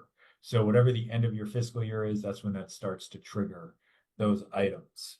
And that 180 days is kind of our gift this year because it used to be 120. So we're not in tax season if you have a traditional fiscal year anymore. Yep. So there are a few different types of reports, right? So there's the report of cash receipts and disbursements if you're less than 150,000, and then you have a financial statement if you're over $150,000 or more, and then that is either a compiled, a review, or an audited statement at year end. So for reports of cash receipts and expenditures, right? This report really, it's the cash basis. It details your receipts as they occurred and your expenditures as they occurred. And then the required disclosures are your reserves, your special assessments, and limited common elements. So it's the lowest level of reporting that is required. But most associations today are well over the $150,000 threshold when it comes to financial statements. So again, we talked about 3 different types of financial statements as you get over that 150,000 mark. There is the compiled, the review, and the audited. They are based on accrual basis, right? That's why earlier when we spoke about cash basis versus accrual, most of you are going to be on that accrued system anyway. And then the required components, it's the accountant and the auditor's report and opinion. It's the balance sheet, the statement of revenues and expenses, the statement of charges in fund balances or the changes in fund balances, your statement of cash flows, notes to the financial statement. So that's going to have anything that's materially affecting your association. And then, of course, obviously, all of your reserve disclosures, which will now include the CSRS and any other requirements from the different funds. With that, we then also have your year-end financial report, which provides a summary of the financial activities and financial position of the association. It covers the prior fiscal year, so you're either calendar year or fiscal year, and that will cover that time period. And again, your financial statements, it's a snippet in time, right? So it's giving you a picture of the association at that date and time. So your balance sheet is always going to be basically the historical. It's going to be the forever picture. And then your income expense statement is going to be that specific time period that you're looking at. So financial reporting, again, if you have revenues of 150 and not more than 300, you're going to be required to do a compiled financial statement. It's the least for the financial statements based on association records, accrual basis, and really no assurances from the auditor or accountant. Next. We then have your reviewed financial statements, which this is again 300 to 500,000. And again, many associations today, they're all well above this and they end up in the audited financial statements, but performed by a licensed CPA. It's based on the accrual basis, limited assurances, and some analytical procedures and inquiries to check to see is everything in alignment. And again, all these reports, you should be working with your bookkeeping services, your management company, as well as your auditor or accountant for annual. And then the most top, typical for most, it's the audited financial statement. And this is required for any revenues over 500,000 or for an HOA with 1,000 parcels or more. Again, performed by a Florida licensed CPA. It's accrual basis. There are assurances, examination of documents, performance of substantive tests, as well as balance sheet verification. So it's a much more thorough and in-depth look at your financial statement as a whole. So again, quick snippet, report of cash or receipts, that's your lowest, to your most highest being your audited statement, which again, most associations today are at that audited statement segment. Year-end reserve disclosures, right? So for all reports and statements, your reserve disclosures, there's the beginning balance, assessments and additional amounts, expended or removed amounts, ending balance, and amount to fully fund reserves, as well as additional disclosures will be there about allocated income and expenses, purposes of special assessments, any special assessment amounts, disposition of funds collected, and limited common element amounts that may be recorded as assets or other items. So all of these disclosures are reviewed with you as a board, right? Your auditor is going to put these financial statements and put the report together. And there's going to be a questionnaire that you're going to be asked, right? So between yourself and management, you're going to answer these questions because the information the auditor is getting is all obtained through you as the board of directors, as well as your managing agent. So very important to make sure if you do have items that are affecting you, right? That the auditor knows if there's subsequent events that occur, right? And Marnie mentioned it earlier. If there's a lawsuit that you're in and you know that you're going to recover funds, but you might not have received the funds in this year, but you know that you've settled, we need to have that disclosure and that conversation. Or if we have an exposure, that they're also aware of that as well. Something else that has to go in there is if you're in a condominium and the association decides to undertake one of the alternative fundings for the SERS, that's got to be in there as well. Yes. So again, levels of reporting, higher level of reporting, it's always a board decision. You can always do more, not less. And basically, if you are looking for a lower level of reporting, that does require membership votes and conversations. So reducing financial reporting now also requires a majority vote of all voting interests. I've never really seen a board vote for a lower requirement.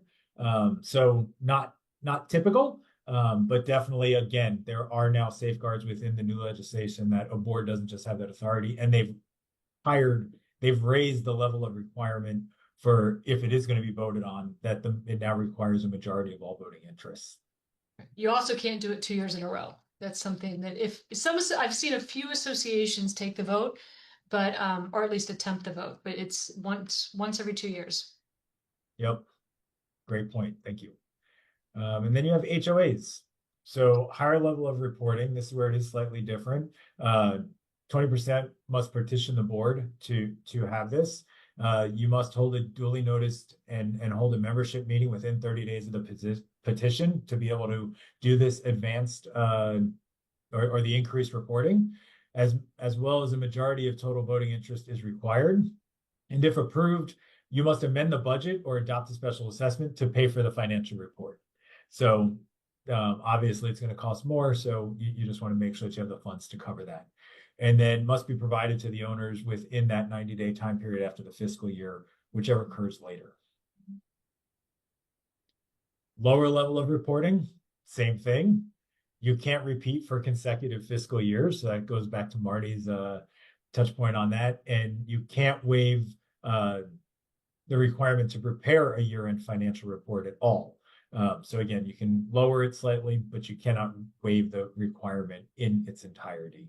And again, as we see transparency and we see all these items, I really don't see, like Marnie said, very few and far between usually even attempt to go through these items as well to reduce, because most boards want that higher level of scrutiny of their financial statements. So the good thing is that gets us to our next section, but we do need to ask that you get that pen and pencil back out and that pad of paper to be able to write down that keyword, which the keyword now, apologize, is simplifying. So the word now is simplifying, and that is SIMPLIFYING.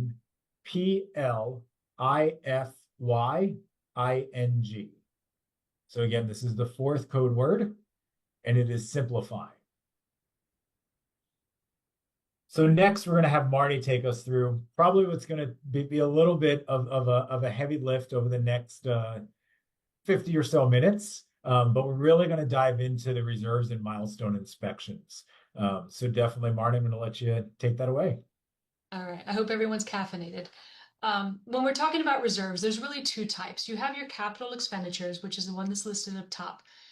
Anything that's going to live for more than 1 year, it's not necessarily the bones of your building. Pool pump, perfect example. It's the things that the association needs. But what I will say is I'll give you an example of one that people forget about when they talk about maybe potentially waiving the funding of the non-SERS reserves, and that's your elevators. Elevators are very costly. And so to me, it's one of those, it's the first example I give when a client comes to me and says, we want to try to waive the non-SERS reserves. And I say, well, do you have elevator funding? So deferred maintenance is the other. It's going to be any repair that's going to be less frequently than 1 year. It's going to be, you're looking at your useful life. And this is what really goes to the heart of the structural integrity reserves. So something that the condominium statute, and I'm going to kind of go back and forth, but again, I'm going to say, like I've said a few times, the devil's in the details. be really mindful working with management and your council as to what exactly applies to you, because HOAs typically and traditionally have been far more relaxed and lenient. They're looking more and more like condos. And not to harken on it, but my understanding is the legislature is looking back at the HOAs again this year. So they got a reprieve last year, but I think the trend will continue. But one gift that condominiums got, and I don't really think you can call it a gift, is they adjusted what the amount of a reserve item would be. For as many years as I can recall, it's been items that are listed at $10,000 to repair or replace. They've upped it to $25,000. That does not necessarily mean that you get a gift to your budget, because everything on the property still has to be maintained, repaired, and replaced. It's just not necessarily a reserve item anymore. So when you're looking at your statutory reserves, you're looking at your roof, painting, anything over 25 grand. That amount can be adjusted beginning February 1, 2026. But it's your bigger items, anything over 25 grand to maintain, repair, replace over the course of its useful life. What you're looking at is these amounts are to be collected and held and used only for the maintenance and repair and replacement of these items. And that is the most important takeaway here, is there's not to be commingling between your general operating budget and your reserves. And that includes your reserves that are not only your structural reserves, the SERS reserves, but your general reserves, that elevator money, that pool pump money. So you have to keep them separate from your operating. And I'd separate, you want to separate your SERS, because you want no question. I'm not a fan of trying to find the creative hitch to keep those monies together. So again, I mentioned that the division's going to adjust for inflation. Bless the division, they've got a lot on their plate this year. They're going to be very busy, but as that information comes out, as they start to do these adjustments or rulemaking that they're legislatively required to do, that information will flow through from management to you guys. Something that I mentioned earlier when Anthony was talking about your financial audit is, in a condominium, there is the ability to fund your structural reserves, whether it be generally through your assessments. You can also do it through a line of credit or a credit line. You can also pass a special assessment. If you take those latter two options, which is the special assessment or a loan or a line of credit, it's going to have to be something that's not only approved by your membership by a majority vote, it's going to have to be included in your financials and accounted for as you go through, because you have to present a picture of the association's finances and health for potential purchasers and sellers alike. So you need to make sure that you're working with the accountants, management, attorneys to make sure that all of those items are properly identified and accounted for, so that you can have a clear picture that when you have the repair that come time to make, you've got the funds to do it.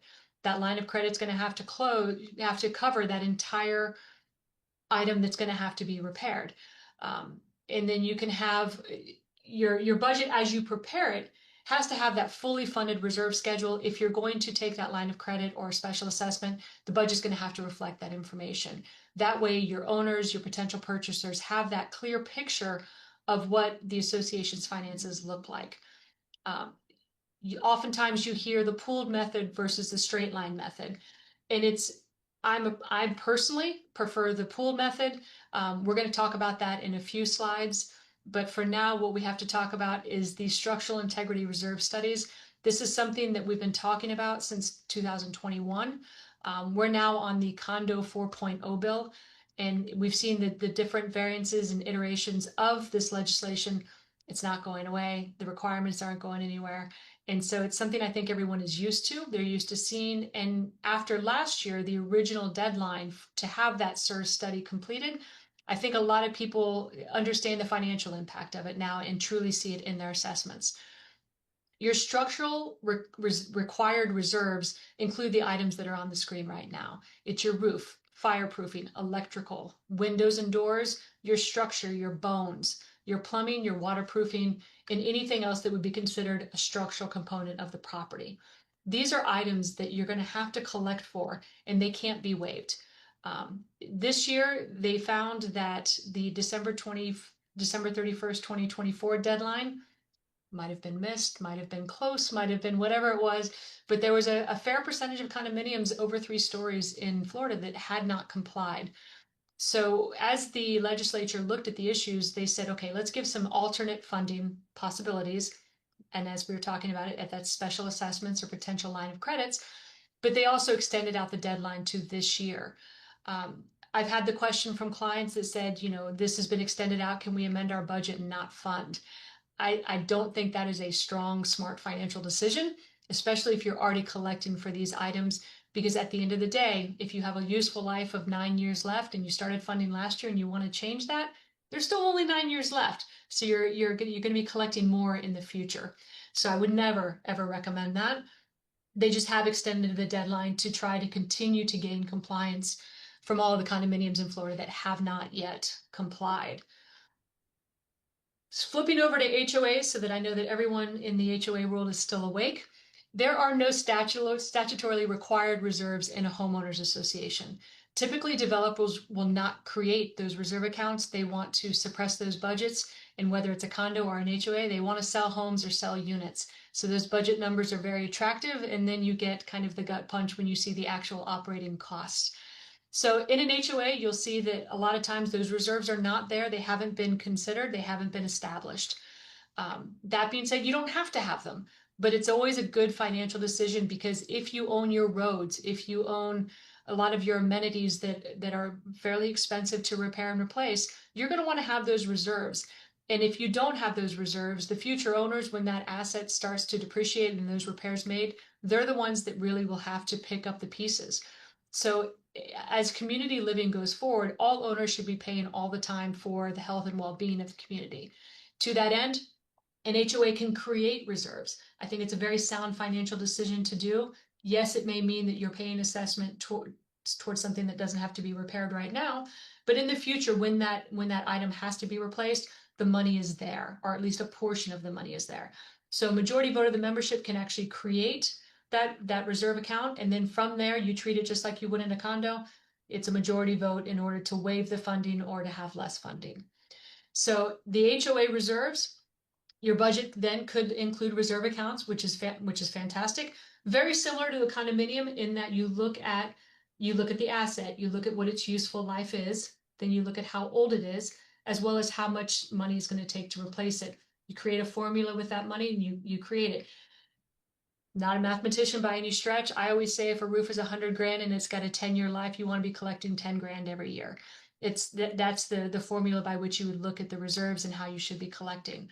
It's also not a bad idea for an HOA to actually undergo an engineering study. If you're a new association that's just undergone turnover, work with that engineer to give you a forecast for what you could be looking at for the property, and you'll find that financially you'll be in a better position than if you don't do that. If you don't have a reserve account, you're going to have to actually disclose that to your owners, disclose it in your financials. And then you may have situations in your governing documents where you're held back on what you can actually increase your budget by or how you can specially assess. And you may find yourself in a financial position that's problematic in order to meet the needs of the association. Last, but I almost hesitate to even say it, an HOA can actually vote to terminate a reserve account. It'd be interesting. I've actually never seen it done. And then you'd have to address what to do with the money at that point if it's not zeroed out. That's something you'd have to talk with management and council before undertaking. And fiscally, I don't think it's the best idea for the association, because if you have a reserve account, it was created for a purpose. Your reserve schedule, this is the outline of your $100,000 roof that I was giving prior. You take any item, you look at the useful life, the remaining useful life, your cost to replace, and you look at your fund balance. It's also going to have a little bit of appreciation for interest. Take a look at that. And every couple of years in a condo, you're required every 3 years to go through the process of getting appraisals and really looking at the building. You're going to have your SIRS every 10 years. So you really want to be looking at those items with a longer useful life and recalculating where you are. And that helps you set your budget for the year. And I always find it critical, Marnie, that, when you do a major project out of your reserves, or you have a major expense, and sticking with the roof, right? You said $100,000. If that project came in at $100,000, you are great, golden, right? You spent exactly how the report was showing. But if you happen to spend in your own pooled reserves and you spend $150,000 because that's what the roof now costs in 2025 or 2026, you really need to make sure you get that updated reserve study immediately, because now you've used funds that was Absolutely. already earmarked for, your cash flow. So important that report. And I always say, whenever you have a major upgrade, get the report redone. And you also then want to recalculate what that future cost is at that point, so that you're always funding appropriately. Absolutely. And to that end, I always say, to me, that updated report is even more important if you have straight line reserves over pooled. But you want to know the health of the property, and you want to see. What you'll also find is if you undertake some of those major repairs, you may find that you get to revalue that number. And so it's going to have, one item may go up, one item may come down, but it's going to be far more accurate than it was several years ago. As I was saying, you The want other this. thing, Go ahead. the other thing to call to mind on that is when you do have the engineer's report, the reserve study, those numbers are based on the subject matter experts giving you that number. We always often have the conversation, well, I know somebody that can do it cheaper. These are not real numbers. Where are these numbers coming from? Subject matter experts are putting it together. That's what you should fund for. When the time comes, you can get it at a better price, being licensed and insured and meeting all the criteria, that's great. You'll have a leg up on the next time you start funding.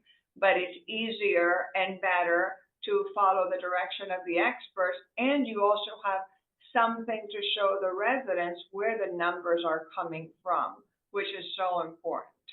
Well, absolutely. And as a board member, the last thing you want to do is recommend someone. And if it goes sideways, then it's always going to come back to you. So you do want you want those professionals. You want them to be certified, to be licensed, to be insured. And it's a protection for the board members as they go through these processes. Because, I always kind of harken back to the fact that board members are volunteers. They went professional in something else. So have professionals around you that you're comfortable with and rely upon their advice. And you're also going to have the insulation of the business judgment rule in how you're making your decisions that will protect you as a board member, because we are talking about some large dollars here, especially with the new structural integrity reserves. So And we I think mentioned what's briefly. so important Go ahead. is, sorry, Mark, what's No? also just so important on this topic, it's an estimate, right? So it's not a science that it's going to be the exact amount in your reserves, right? The reserves component is part of the much larger picture of your financial health as an organization. So you still need to have some other cash in your operating fund, right? And you should have your reserves if you're funding at 100%, right? But it's not the end all be all that the number that's in your reserve study is that final number of what it might be, because there's certain items that may or may not be totally looked at, or other components that may be affected when you go to actually do one of the projects. So just remember, this is one piece into your bigger puzzle. But back to Marnie on the inflation. Yeah, no, I mean, you're absolutely correct, Anthony, because if we think back a little bit, the price of contractors during COVID skyrocketed. In the event that we have a hurricane, even though that's a bad word we don't like to say here, the costs are going to go up. So, you may have a very fresh, very healthy estimate, and it still may not be enough. So it is absolutely an estimate, but you want to try to do the best you can. And the more you update that figure, because I would, I recommend don't just wait for the statute to tell you when you have to do it. Be proactive, and as you finish projects, have it updated. There's plenty of companies that are offering these reports, and they will adjust it for you at no charge each time you complete something. They'll come back out and take a look a little bit, and then they'll adjust your numbers for you. And you may see a huge bonus for you financially, and what board member wouldn't love to give that to their association members? Absolutely. So we talked a little bit about inflation. There is going to be an adjustment that needs to be taken annually because life is not getting any cheaper. So the statute actually permitted us to add that in there this year. So we've talked a little bit about commingling, and it's just a bad idea. Your interest any account you have that has interest, your interest has to remain in that reserve account. You can't take it and throw it into your operating. But you also need to establish your policy of how you're going to maybe suggest commingling amongst those reserve accounts. But depending on how you've got your accounts titled and what they're consisting of, there are going to be limitations. I'm always going to suggest going to your CPA, going to First Service, and having them give you the recommendations on what you need to do. The last thing that any board member wants to have is a potential complaint for not putting certain funds where they should be or using things that they shouldn't. If you're going to take any part of reserves from your assessments, it's got to be 30 days. It's in most of what you're seeing in the statute these days has 30 days, whether it be records uploaded to the website. 30 days is kind of considered the reasonable benchmark to have your act together, move the funds to where they need to be, and then close the book for that month. But it is absolutely important that reserves only be used for their intended purposes. That goes for not only structural integrity reserves being used for those items, but your capital reserves, pool pump money, being used for those monies. No way, no how can you ever use your reserves for your general operating expenses. So that's going to be a non-starter. And I've seen many situations in the past where associations would have a deficit and they would just borrow from their reserves and they never took a membership vote.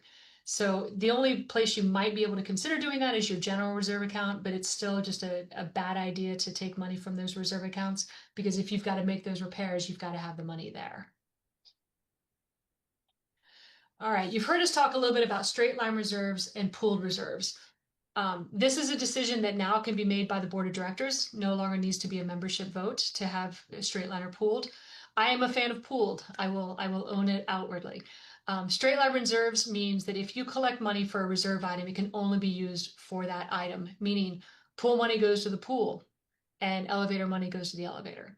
And if you're doing the same thing in a SERS, that means your concrete restoration money is that, and your roof is only for the roof. So the problem with this is that while you can have a clean number and forecast out, there is limitations, whether it be contractor pricing or some type of an event that causes things to be more expensive. You're left in the position of potentially having to pass a special assessment to collect that, to get that shortfall, to make that repair. That being said, many associations do use a straight line method. It's perfectly acceptable.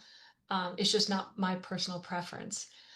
Pooled reserves in the alternative give a lot more flexibility to the association. You still are collecting $100,000 for your roof, $100,000 for your balcony, but all that money is held in one account. And if for some reason your roof is $120,000 to fix, you have money in that account. Now, granted, you're going to need to collect that 20 that it went over to refund the theory of the line item for that other item, but you do have more flexibility than you would traditionally in a straight line method. It takes a touch more eye on accounting, because you want to make sure that if you are using more or you're using less, those surpluses or deficits are being accounted for accordingly. But again, flexibility is the key there, and it's a tool that many associations use. But again, regardless of being a pooled method, you can't use it for something that reserve account is not being collected for. So you can't use anything in your structural account for your non-structural reserves. So just be mindful of that. And again, management can help you with that to make sure that you're doing it all correctly.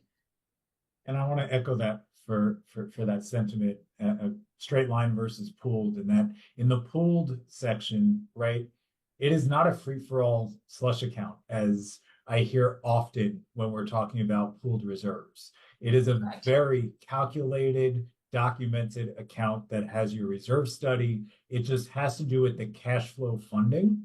And again, your SERS reserves are still segregated from your general reserves, and what you can spend those reserves on is still very dictated by your reserve study. So it is not just this pool of money that can be used for anything, which I think sometimes gets misconstrued by memberships or boards, that, oh, it becomes a slush fund. It's not. It is very heavily regulated and documented, the same way straight lined is, the same way the pooled reserves is. Yeah, absolutely. I mean, the statutory intent the last few years has been transparency, and it's not a bad thing. That being said, I caution all my board members, and I don't want to sound as though I'm Debbie Downer, but I used to kind of tease that it takes one and there's at least one in every building. Now I think that there's at least 5 in every building. So there are certain components of the statute where you have to be so precise, and if you don't, you open yourself up to a lot of challenge and potentially legal issues. So you want to be very, very careful about that. And to me, the biggest indicator is those reserve accounts and how you're using those monies. If you are not subject to SERS, which means you're under 3 stories, less than 4 habitable, kind of are 4 units or 3 habitable stories, then you still have to have reserve accounts, but you might be able to use them for something else. And you can also vote to waive them, waive the funding. That doesn't mean waive the obligation. It just says waive the collection of the monies to have it there readily available, which means you're specially assessing. So communal living is such that, you know, you buy the unit just as if you were to buy a home. You have to maintain it, you have to repair, and you have to replace it. So it's pay now or pay later.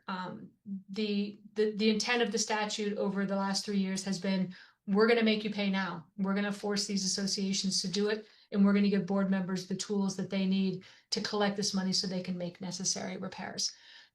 But if you have non-SERS reserves, there is that ability to waive the funding. It's a 14-day notice. You can use that general proxy that we were talking about earlier. Use it as a limited proxy in order to obtain the vote, and it's a full majority vote. So you're looking at 50% plus 1 in order to waive that funding. And again, you can be partial or full funding, or partial or full waiver. So it's just a matter of how you want to frame the question. But it's always going to be something where you need to place language on the limited proxy stating that if you waive reserves, there is a potential for a special assessment. That vote would have to happen every year. And so there's a lot of associations. This is going to sound a lot like what's been going on for the last 15 years, but it is something that is possible to do now. In an HOA is very similar. You've got to have your HOA meeting. You have to have a quorum present, which at the least is going to be 30% unless there's something less in your documents. That majority vote is going to have to control, and it's votes taken annually to waive or partially fund those reserves. This is the we don't ever want this to happen to us slide.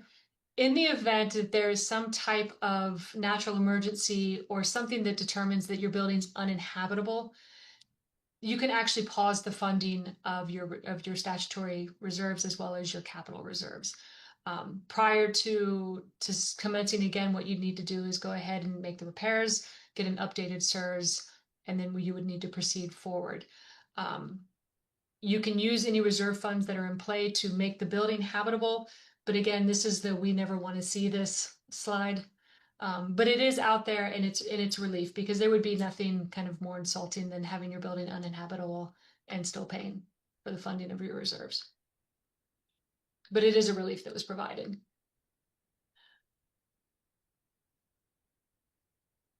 Next slide. All right.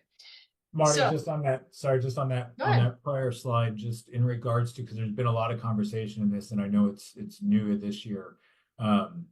If we are doing the repairs, so you had your milestone inspection and you're doing repairs, there's comments that reserves can be paused for up to 2 years. Correct. And I know that's new this year. So can you just talk about that just a little bit? Yes, and I apologize. I kind of skipped over that. So if you're undertaking your milestone inspection, there's 2 phases to it. The phase 1 is the inspection. Phase 2 is the deeper inspection, more of destructive testing. And from there, you may have to make repairs. So you do have the ability during that period and for 2 years thereafter to pause the funding, make your repairs, get an additional structural integrity reserve study undertaken, and then you would go ahead and you would fund at that level. It is a majority vote to do this, to take that pause in the event that you're doing your milestone inspection repairs, not just the emergency repairs. So there is a distinction there. Something you definitely want to work with management and council to do. But what it does is it gives you a financial reset on the funding, especially of those structural integrity reserves. Because if you're undertaking significant repairs pursuant to a milestone inspection, which is very interconnected with your structural integrity reserves, but if you're undertaking those repairs, and typically they're highly expensive, you're going to have quite an adjustment on your structural integrity reserve. So it's a nice way to get an updated study. But again, that membership vote and all of these votes relating to funding reserves, waiving reserves, taking the pause, especially assessing our lines of credit as opposed to traditional assessments for your SERVs, it's all a full majority vote, which brings us back full circle to having electronic voting and doing all these other different tools to get your membership really working with you in order for any of these things to be possible. Because without them, you're funding on the regular basis.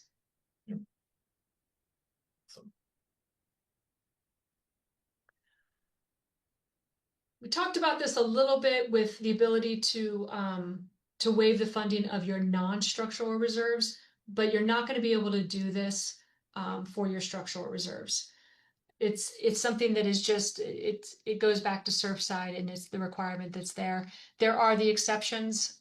If you only have 1 or 2 habitable stories, you're then still collecting reserves. They're just not called structural integrity reserves. They're your typical reserves: roof painting, paving, those types of things. So those condos and co-ops still have reserves. They're just not termed under the same structural integrity reserves.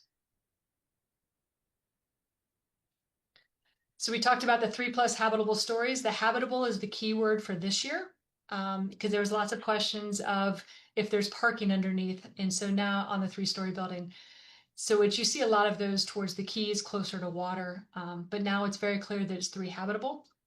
They need to do the structural integrity components, the plumbing, electrical, load-bearing walls, those types of things. Deadline is the end of this year. Something that you'll find is there's a lot of required reporting, and this is where it's key that management jumps in to help you out with this, because you're having to report not only for your milestone and SERS to the DBPR, but also to your local government, the county, sometimes also the city. And while a lot of the statutory timelines are in place, your local government may have more abbreviated timelines. So really make sure that management's working with your local municipality as you enter into, whether it be your milestone inspection periods, to be very careful, because the last thing you want is to get tripped up and have a situation where you're in violation before you've even started. We mentioned how the SERS has to be undertaken at least once every 10 years. I always kind of do a more aggressive approach to, as you go through the 10 years, which is a requirement, have your reserve study company doing that analysis for you as you complete projects. And again, it may adjust you down or up, down on the items that you're finishing, and it may adjust you up on some things that may be deteriorating more quickly than desired or anticipated, but it is still actual. And so to have those monies in place is a better situation to have. So we've talked a lot about going through the SERS process, and a lot of this applies also to the milestone inspections. You have to have qualified individuals to do this, whether it be an engineer, an architect, a specialist, or a reserve analyst. And they're going to undertake this review on behalf of the association and provide you with a study that the association and the board of directors can depend on, and they can rely upon it from a financial basis. Now, obviously, if for some reason we get the report back and something doesn't look off, you ask questions. But as they've gone around the state, they've become quite good at what they've done.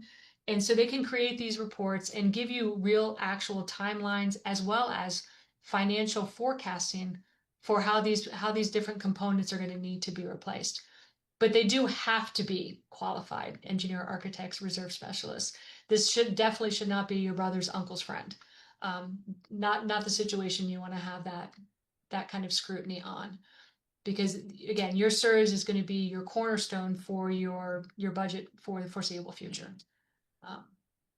And it's critical to have these conversations with your reserve analyst or the engineer. And I do think it's important for the board to have some input or conversations to really understand.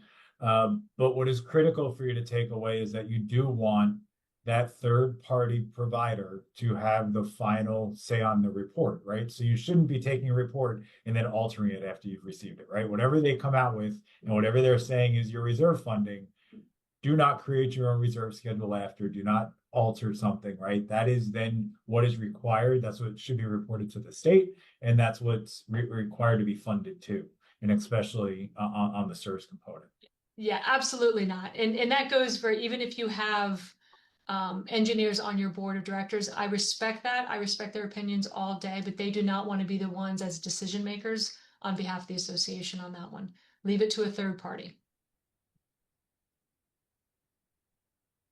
So as we go through the SERS procedure itself, what they're going to do is they're going to come out and they're going to identify the various components of the property that are included within the structural integrity reserve study requirements. And we talked about them a few slides ago. It's the roof, it's all your life safety, it's the fire protection, your windows and openings. And what they'll do is they'll go ahead and prepare a report that's going to have the estimated remaining useful life for all of those components, as well as the cost of replacement with a component for deferred maintenance. Those items are going to be your forecast. That's going back to our roof, 100 grand, 10 years, and you got 8 years left, you got to collect 80. So it's going to give you that forecast that number can almost be a plug and play by management to put into your budget for the coming year, as well as the budgets for the foreseeable future. That funding schedule is going to become, tantamount to a Bible, because it's something that's there. And while it certainly can be altered based upon changes to the property, meaning projects undertaken and completed, it is something that is going to be, it's a do not pass go. You're not going to avoid this. It's a necessary component. It's going to be something that's available to all your members on the website through management. It's available to potential purchasers and sellers as well, because they're going to want to have that clear financial picture and the health of the building as they go to sell units. As you get the report, the association's got to give it to all of the owners within 45 days. You can be made available on the association's website. It can be made available upon written request. There's a couple different options for how the association is going to provide that report. You've also got to provide it to the DBPR, as we were mentioning earlier, also to your local government authority. They're going to require a copy of it. More and more, you're seeing county by county coming out with their own criteria for what associations have to do. So you want to be making sure that the board, working together with management, is complying with any of those local requirements as well. The DBPR is going to have to create a database this past January, which is where they found that there was not compliance. So that database is going to continue to grow. Hopefully we'll see close to full compliance by the end of this year.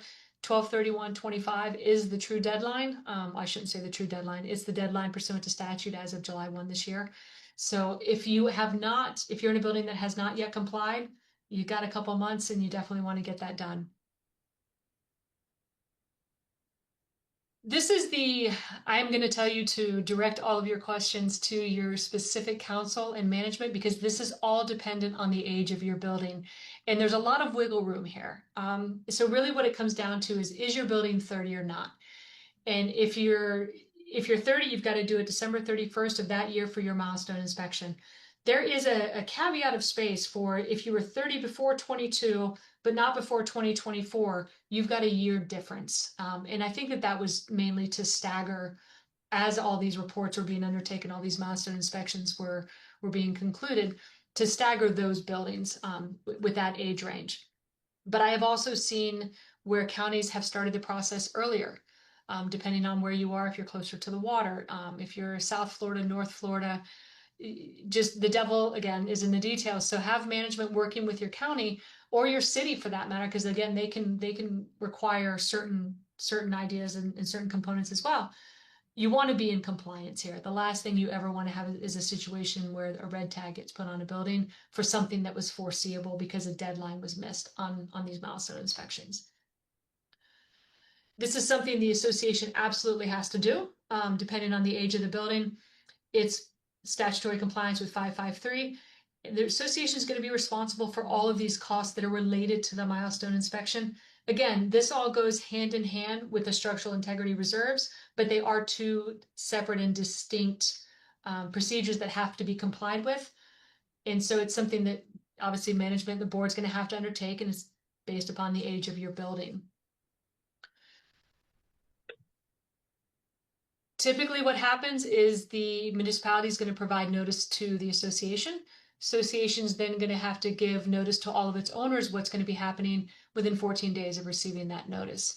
There's also an anticipated dates of completion. After you get that milestone report completed, the association's got to give a copy to the owners. I feel like we're kind of doing, a little bit of repetitive, because you're seeing how much these are all interrelated. A lot of the deadlines are the very same, and it's all about notice, disclosure, and transparency. So that inspector's report is going to have to be provided to all of your owners within 45 days. It's either can be by email, mail, personal delivery. Again, transparency. This is also going to go on the association's website. Once again, once you get that report, it goes onto the condominium property, the conspicuous location. You can have the notice there and direct people to management, direct them to the website. They can see that. Again, I would suggest, and not just suggest, it's required, under password protection. If owners that are not within the property want to see these reports, they can go and get them from the county. But the association's website should have a lot of its information under password protection for its members only.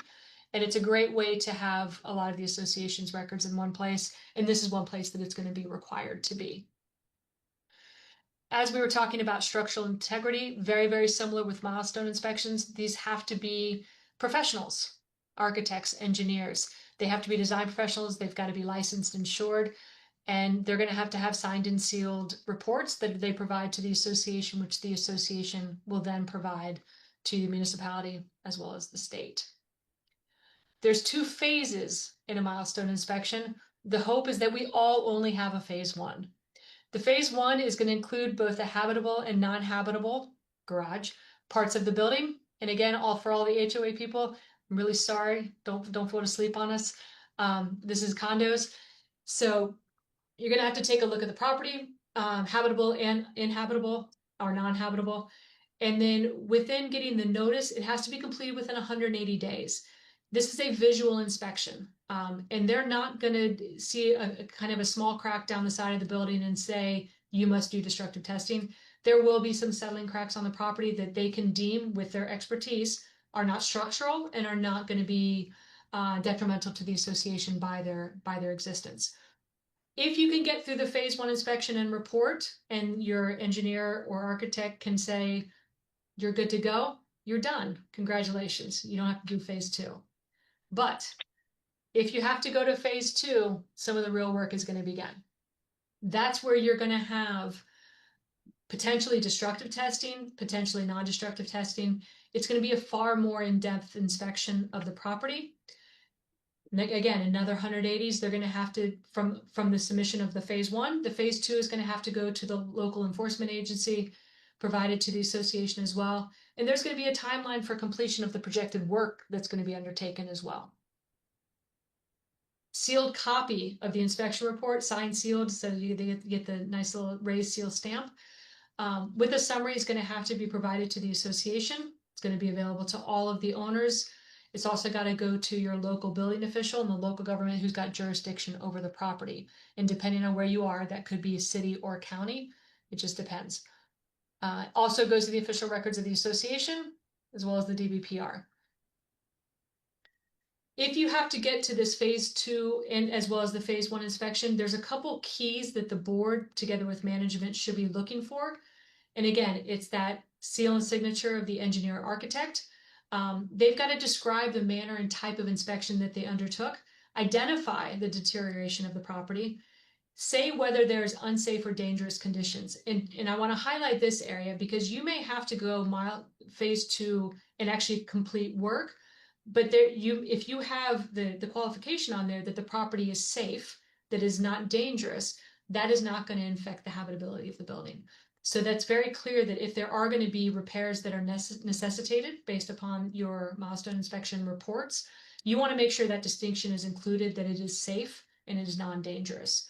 Now, if it's unsafe and dangerous, that's a whole different story. But if it is safe, you want that clearly indicated. That report's also got to show what repair has to be undertaken and any other further inspection that they're going to have to undertake in order to complete the milestone inspection compliance. Now, as I was mentioning earlier, single family, 2 family, 3 family, 4 family dwellings, 3 or fewer habitable, you're going to be exempt from that process. Now, mind you, if this is your situation and you're in a condominium, it does not preclude you from having those maintenance obligations. You just don't have to undergo the milestone inspections, and you wouldn't have to collect structural integrity reserves, but you still are required to make those repairs. There is a caveat that if you are undertaking the milestone inspection simultaneously with doing your SIRS report, there is a pause on when your SIRS has to be completed, and that's December 31st, 2026. So if you're currently undergoing your milestone inspections, phase 1 or phase 2, you've got the ability to make that pause. I would suggest that it needs to be very clearly provided, that information, to your CPA, because CPAs that are doing this in this business know about all these requirements. So be proactive in saying, we are undertaking these certain milestone inspection and repairs. We are allowed to defer this to 2026. And that way they can make a note in their financials. If you, in the last 5 years, undertook a milestone inspection, that may be actually, that engineering report and that inspection report might satisfy your CERS requirements. But I would suggest that council management look very closely at it to make sure that it has certain language that will allow you to have that exemption. If you want to be safe, undertake the CERS, and that way there's no question whatsoever about the association's compliance. Heard a little bit of rumblings that there may start to be some, for lack of a better term, violation enforcement for the associations that are not complying with the milestone inspection and the CERS requirements. Milestone is very easy to monitor because your local government has kind of the hammer ability to drop. The CERS is a little bit more difficult because it's a more DBPR type driven jurisdiction. Co-ops are included in all of this, 3 or more stories in height. We have very few co-ops in Florida, but they do exist. And a lot of the same parameters from the condos to the co-ops will fly. If it's looking at the 30 years, again, talk to council, talk to management. If you're in that perfect gap of you're almost 30, it's kind of like the new 40. But just be mindful of that small period of time where you may have a window to have more time to complete. Milestones are every 10 years, I think very similar to the CERS. And then you're going to have the phase 1, and just in summary, the phase 1, which is visible. It may show cracks, but it's not going to necessarily require a phase 2 inspection. You have to have the report. It's going to have to show the deterioration as well as any potential repairs that must be undertaken to the property. The mandatory transparency, this is the kind of the key word of the day. All owners are going to have the ability to see this. Your local building officials, the DBPR, prospective buyers have access to these records now, as do renters, which is a change from previous years. So all of these, and really when you're looking at it, it all comes down to safety. They're promoting the safety of the buildings. So they're providing access to all of these records. And with all the statutory obligations that a board has, you want to make sure that those records are pretty much the first to get uploaded to be compliant. Marnie, thank you. I know that was a bit of a marathon for CERS and structural integrity reserve studies and reserve studies, milestone inspections, but I appreciate you taking us through all that information. And I think as the group here, right, and new board members coming in, important to just remember, rely on your professionals, right? There is a lot here. And your city's going to have certain requirements. The county's going to have certain requirements. The DBPR is going to have certain requirements. Work with your engineers, your management, your management, as well as your attorneys to make sure we're all in alignment. And then addressing it early enough, right? So you can wait until you get this notice from the county when you turn either 25 or 30 years old, depending on your location and what it is. Be a little bit more proactive. Right? Let's talk about if you're entering a paint cycle, let's talk about is now the time, rather than going through your paint project and then getting your milestone inspection requirement from the city or your certification requirement and then needing to start that over. So it's really just about what does that 3 to 5 year outlook plan look like for the association, and know which of these reports you're going to be hit with and what does that look like. So again, I am going to ask everyone, grab your pens, grab your pencils, pads of paper. We do have that 5th code word, which is going to be property. Again, the 5th code word is property, spelled PROPERTY. Property. So as we're at the final stretch now, right? We've now talked about budgets. We've talked about what it's like being a board member, what your job duties are, responsibilities are, how we conduct board meetings, what notices are required. We're now talking about association records, right? Everything we've talked about in the past 3 hours or so are all required to be documented and recorded as official records of the association. So over the next, I'm going to give or take 25, 30 minutes. We are just going to go through association record keeping and what does that look like as an association. So Ivy, I'm going to kick it off to you for you to just sort of touch base on official records, and we'll let Marnie take a little bit of a break, but join in to touch base on this. All right. Thank you so much, Anthony. And yes, thank you, Marnie, for taking us through that very intense section with so much information. So thank you for that. So official records, all of the records of the association pertain to the association and are visible by residents and board members, except, and we talked about this earlier today, any sensitive information, for example, documentation of a closed meeting. Official records include your voting certificates, your insurance policies, the management agreement, any sales or transfer of property owned by the association, the financial reporting, the website requirements. So a lot of these official records now are on your website, and everyone should have a website operational before January 1st of 2026. Additional records should be any copies of plans or permits, warranties provided by the developer. You have your declaration, bylaws, articles, rules and regulations that we talked about earlier, and any written records that are related to the operation of the association. So that's any contracts, any schedules, any timelines, any capital improvements. All of these pertain to the official records of the association. Beginning on July 1st of this year, any condos with 150 units or more, and beginning January 1st of 2026, condos with 25 to 149 units must make the following records available online. So any condominiums over 25 units must have a website, and those websites must have the following records available online: the meeting minutes and video recordings, which we also talked about earlier today, copies of affidavits required by 718, bank statements and ledgers, but these do not need to be available on the website, but we must keep them as records. So there are redacted financials that appear on the website, balance sheet and income statement, but the bank statements and ledgers don't have to be on the website, but they do have to be available if there's a documents request, and we must provide for those. Additional records pertaining to the maintenance of the association.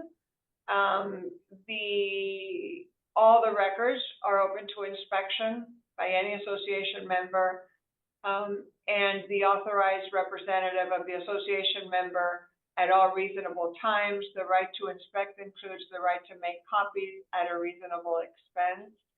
All the records should be maintained within the state. And again, obtaining the association records should be easier and easier because a lot of them are going to be posted on the website. So those days of the cumbersome records request are hopefully behind us. I would like Marnie to provide some clarity. When it talks about the affidavits required by Chapter 718, that question has come up often because we do have the affidavits, for example, the affidavits of mailings and things like that, which we know are to be uploaded in the website. You actually mentioned that a little bit earlier. But there are other affidavits that are part of the day-to-day operations of the association.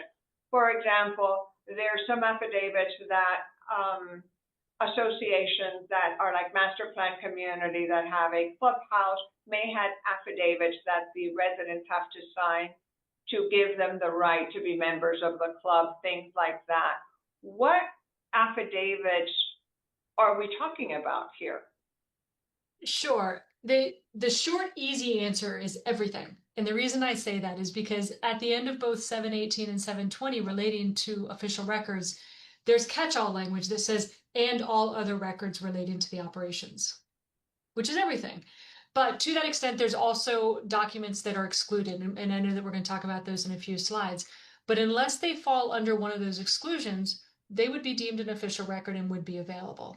And again, without getting there too quickly, unless it's something personal, it's medical, it's personnel issues, financial information, it likely is, because that catch-all language would allow a lot of information to be official records. Now, whether it has to be on the website or not, that's going to be a bit of a different story.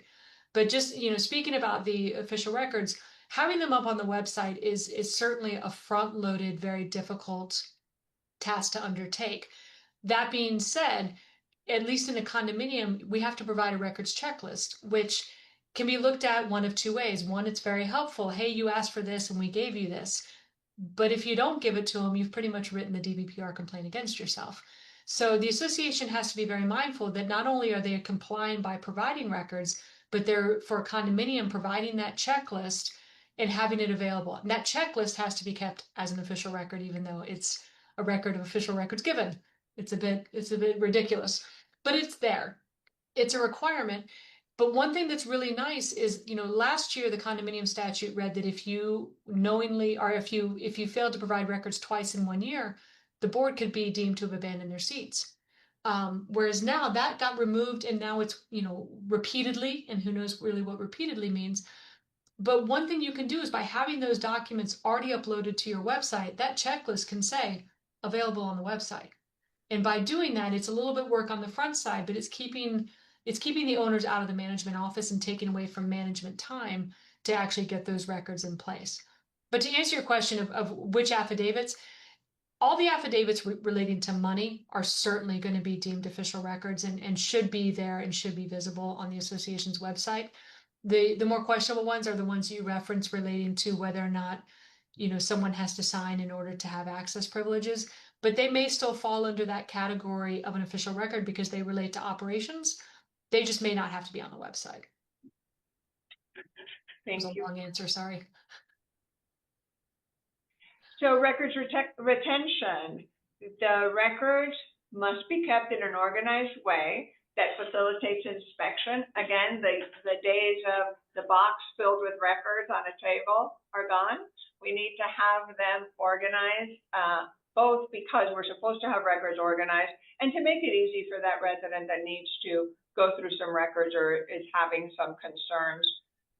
1 year voting material, contracts, and bids must be kept in an organized way for 1 year in condominium, and everything else, all other official records, are kept for 7 years.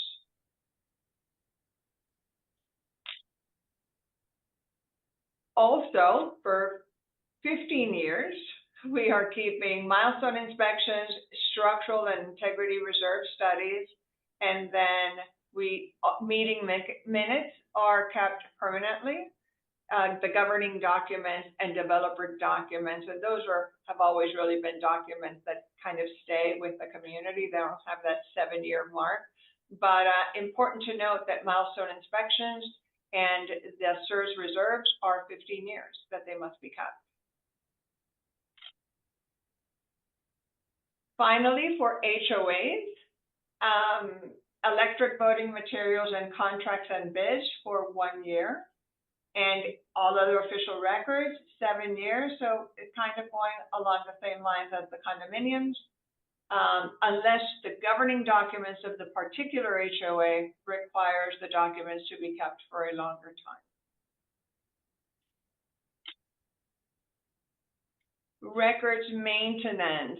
So the association is obligated to make good faith effort to obtain and or recover records absent from inventory. So just because you don't have them today doesn't mean that you can't find them. There are certain records, and I know with changes of management companies or of offices, some records stray, but we should be making every reasonable reasonable effort to make sure that we have the necessary records. Association must furnish a checklist of records made available for inspection. The checklist identifies the requested records that are not available during the inspection. So you have an inspection, you get a records request, they're asking for these 10 items. We must identify of those 10 items anything that was not made available because the association did not have them or for any other reason. The checklist must also be maintained or retained for 7 years. And there are enhanced penalties for willful or repeated violations. Remember that the records belong to the association and every resident is a member of that association. So everyone has the right to take a look at those records. Contracts to be approved must be attached to the agenda. We talked about this earlier. Must be attached to the agenda for the meeting or otherwise made available to owners at or before the meeting. We want to make sure everyone is going into the meetings prepared for the votes of the board and informed more than anything.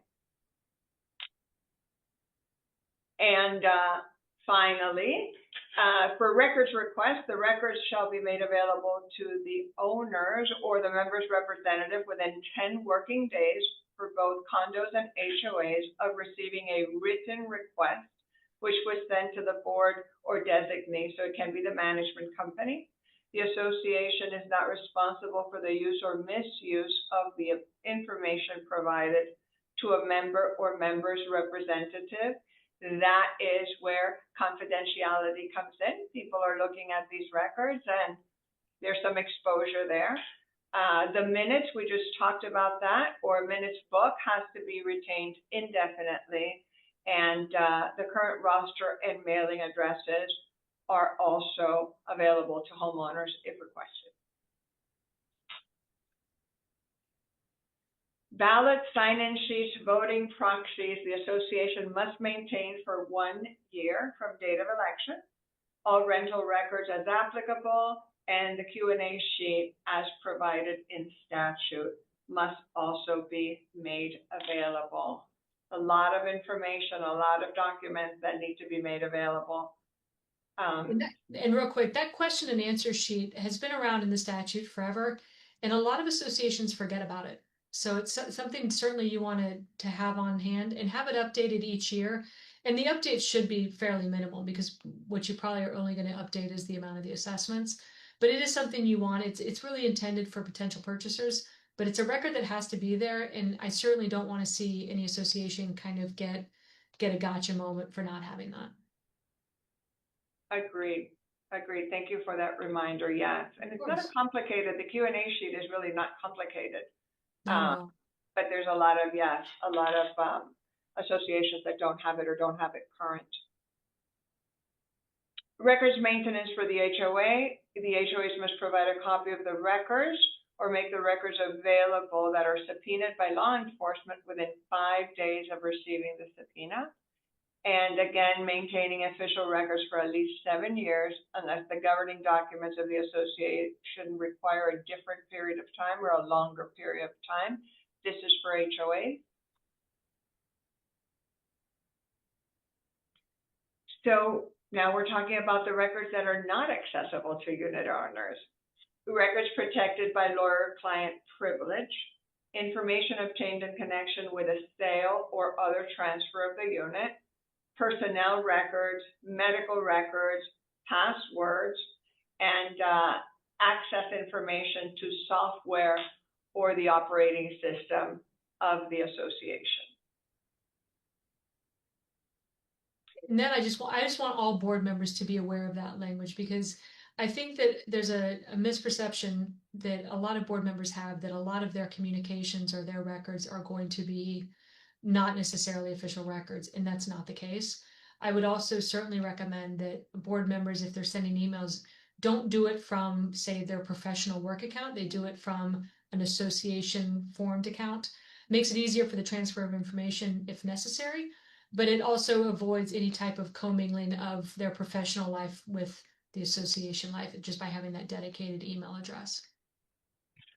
Thank you for sharing that, Marnie, because that is a conversation that happens often when association records include the emails of the association board, and they have it commingled with their personal email, and that just makes it so much more difficult. Yeah. And then it comes into not being forthcoming with information, right? Or the perception of that. So that's very important. And more boards are establishing their own email addresses as board members just to keep it separate. Protected information, going back to records that are not accessible, social security numbers, driver's license, credit card numbers, all of this personal information is not accessible to other unit owners, even addresses other than those provided for notice purposes and other personal information is not accessible. Contact information, which requires no written consent for disclosure. This includes the name, unit number, mailing address, property address, as well as email or fax provided to fulfill notice requirements.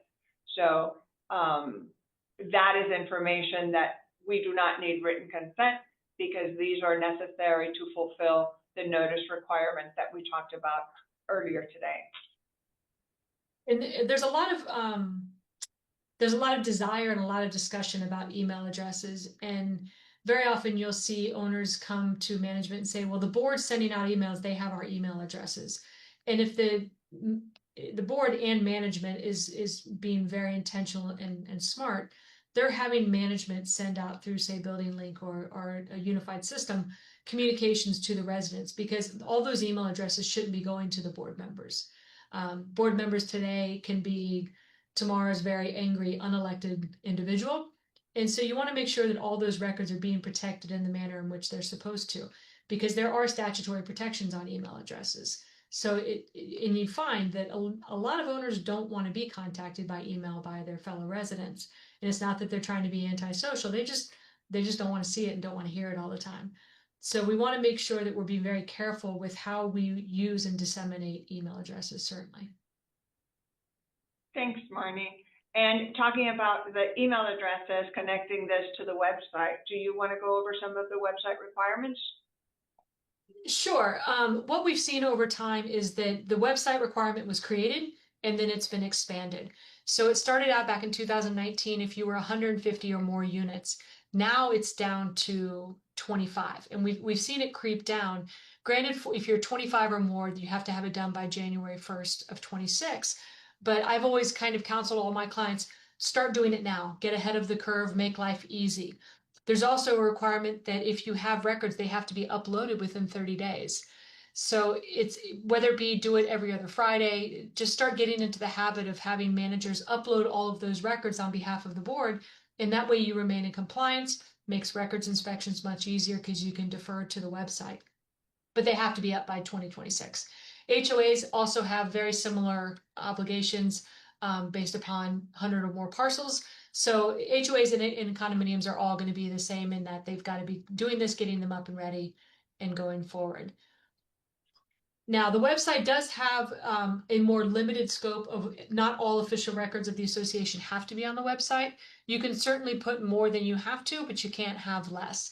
So you've got to have governing documents, your rules, all of your contracts, bids for materials. There used to be language, or there is language about summaries of bids. I'm not personally a fan of having summaries of bids because what is material to one person may not be material to another. And so you don't want to have an argument that you didn't provide all of the information. I would just put the bid up there on behalf of a condominium and have it there, and owners can look at it.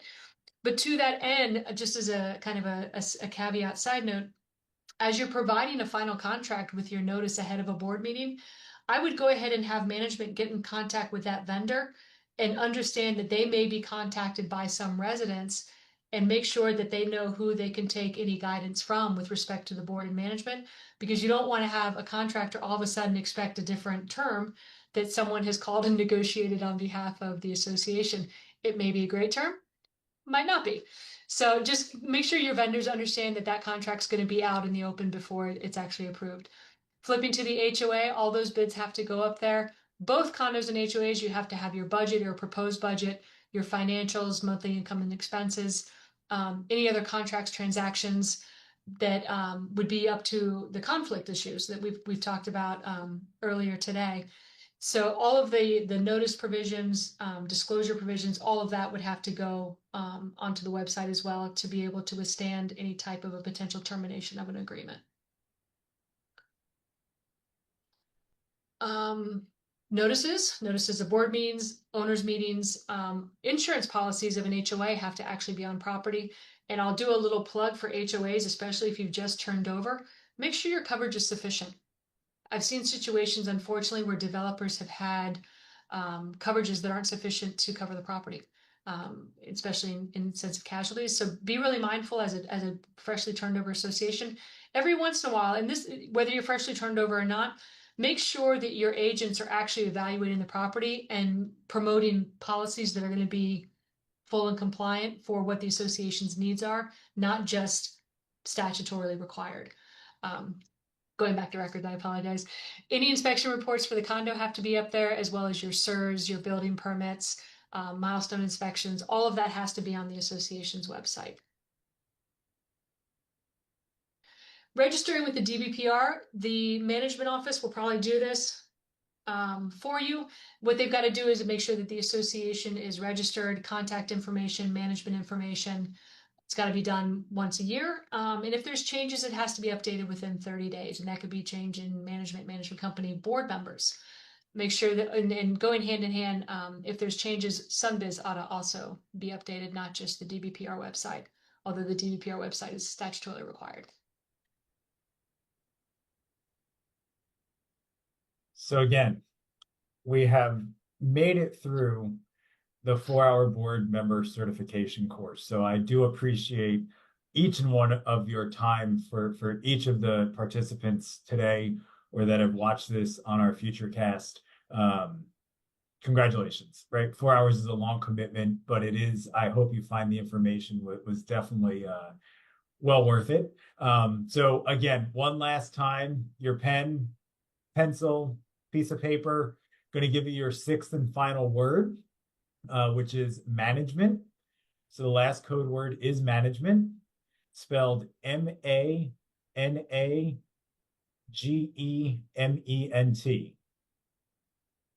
Management. M-A-N-A-G-E-M-E-N-T. So again, thank you. And as a summary, right? So you did just endure quite a lot, right? But again, it's remembering your fiduciary obligation to set aside your personal agendas, working in the best interest of the association as a whole, right? It's not about your one personal agenda. It's really about how do we move the association forward and how do you set it up for success into the future, right? It's not about the next 30, 60, 90 days. It's about what's the next 1 year, 2 year, 3 years look like. Stay focused at the job on hand. Be familiar with your governing documents, know the duties and perform them competently, right? So know what your duties are as a board member, set goals and establish values, right? What is the commitment as a board? How are you looking to hold yourselves accountable to your community? And once you put that 3 to 5 year plan in place, everyone knows where we're headed, right? Management will know where to be aligned with you. Your membership will know where to be aligned, and obtain the necessary education and the professional input. There's a lot, right? As the requirements continue to grow, both on yourselves as directors, as well as the management teams, lean on those professionals, lean on the education, work with your vendors, work with your attorneys and your professionals, and you'll really be able to just continue to push forward each and every day. So I do want to thank you all for your time. So on the screen, you will see some contact information for our panelists in case you need any additional information or you want to send questions we may not have covered today. To Darren, who was on previously, Marnie and Ivy, thank you so much for sharing your expertise with us. It has been a true pleasure. And to our attendees, we hope you find the information valuable and feel inspired to apply it within your communities. Thank you for your dedication and leadership. As mentioned earlier, you'll receive a certificate of completion within 15 business days of completing the form at the end of this course. Please ensure you have all 6 words ready and to submit the phrase on the completion form. You can find the completion form on the same webpage as this video. And of course, you can always refer to our website, fsresidential.com, for articles and other educational materials designed specifically for condominium and homeowners association board members. I hope you have a great rest of your day. Thank you. Bye, everyone. Thank you. Thanks so much.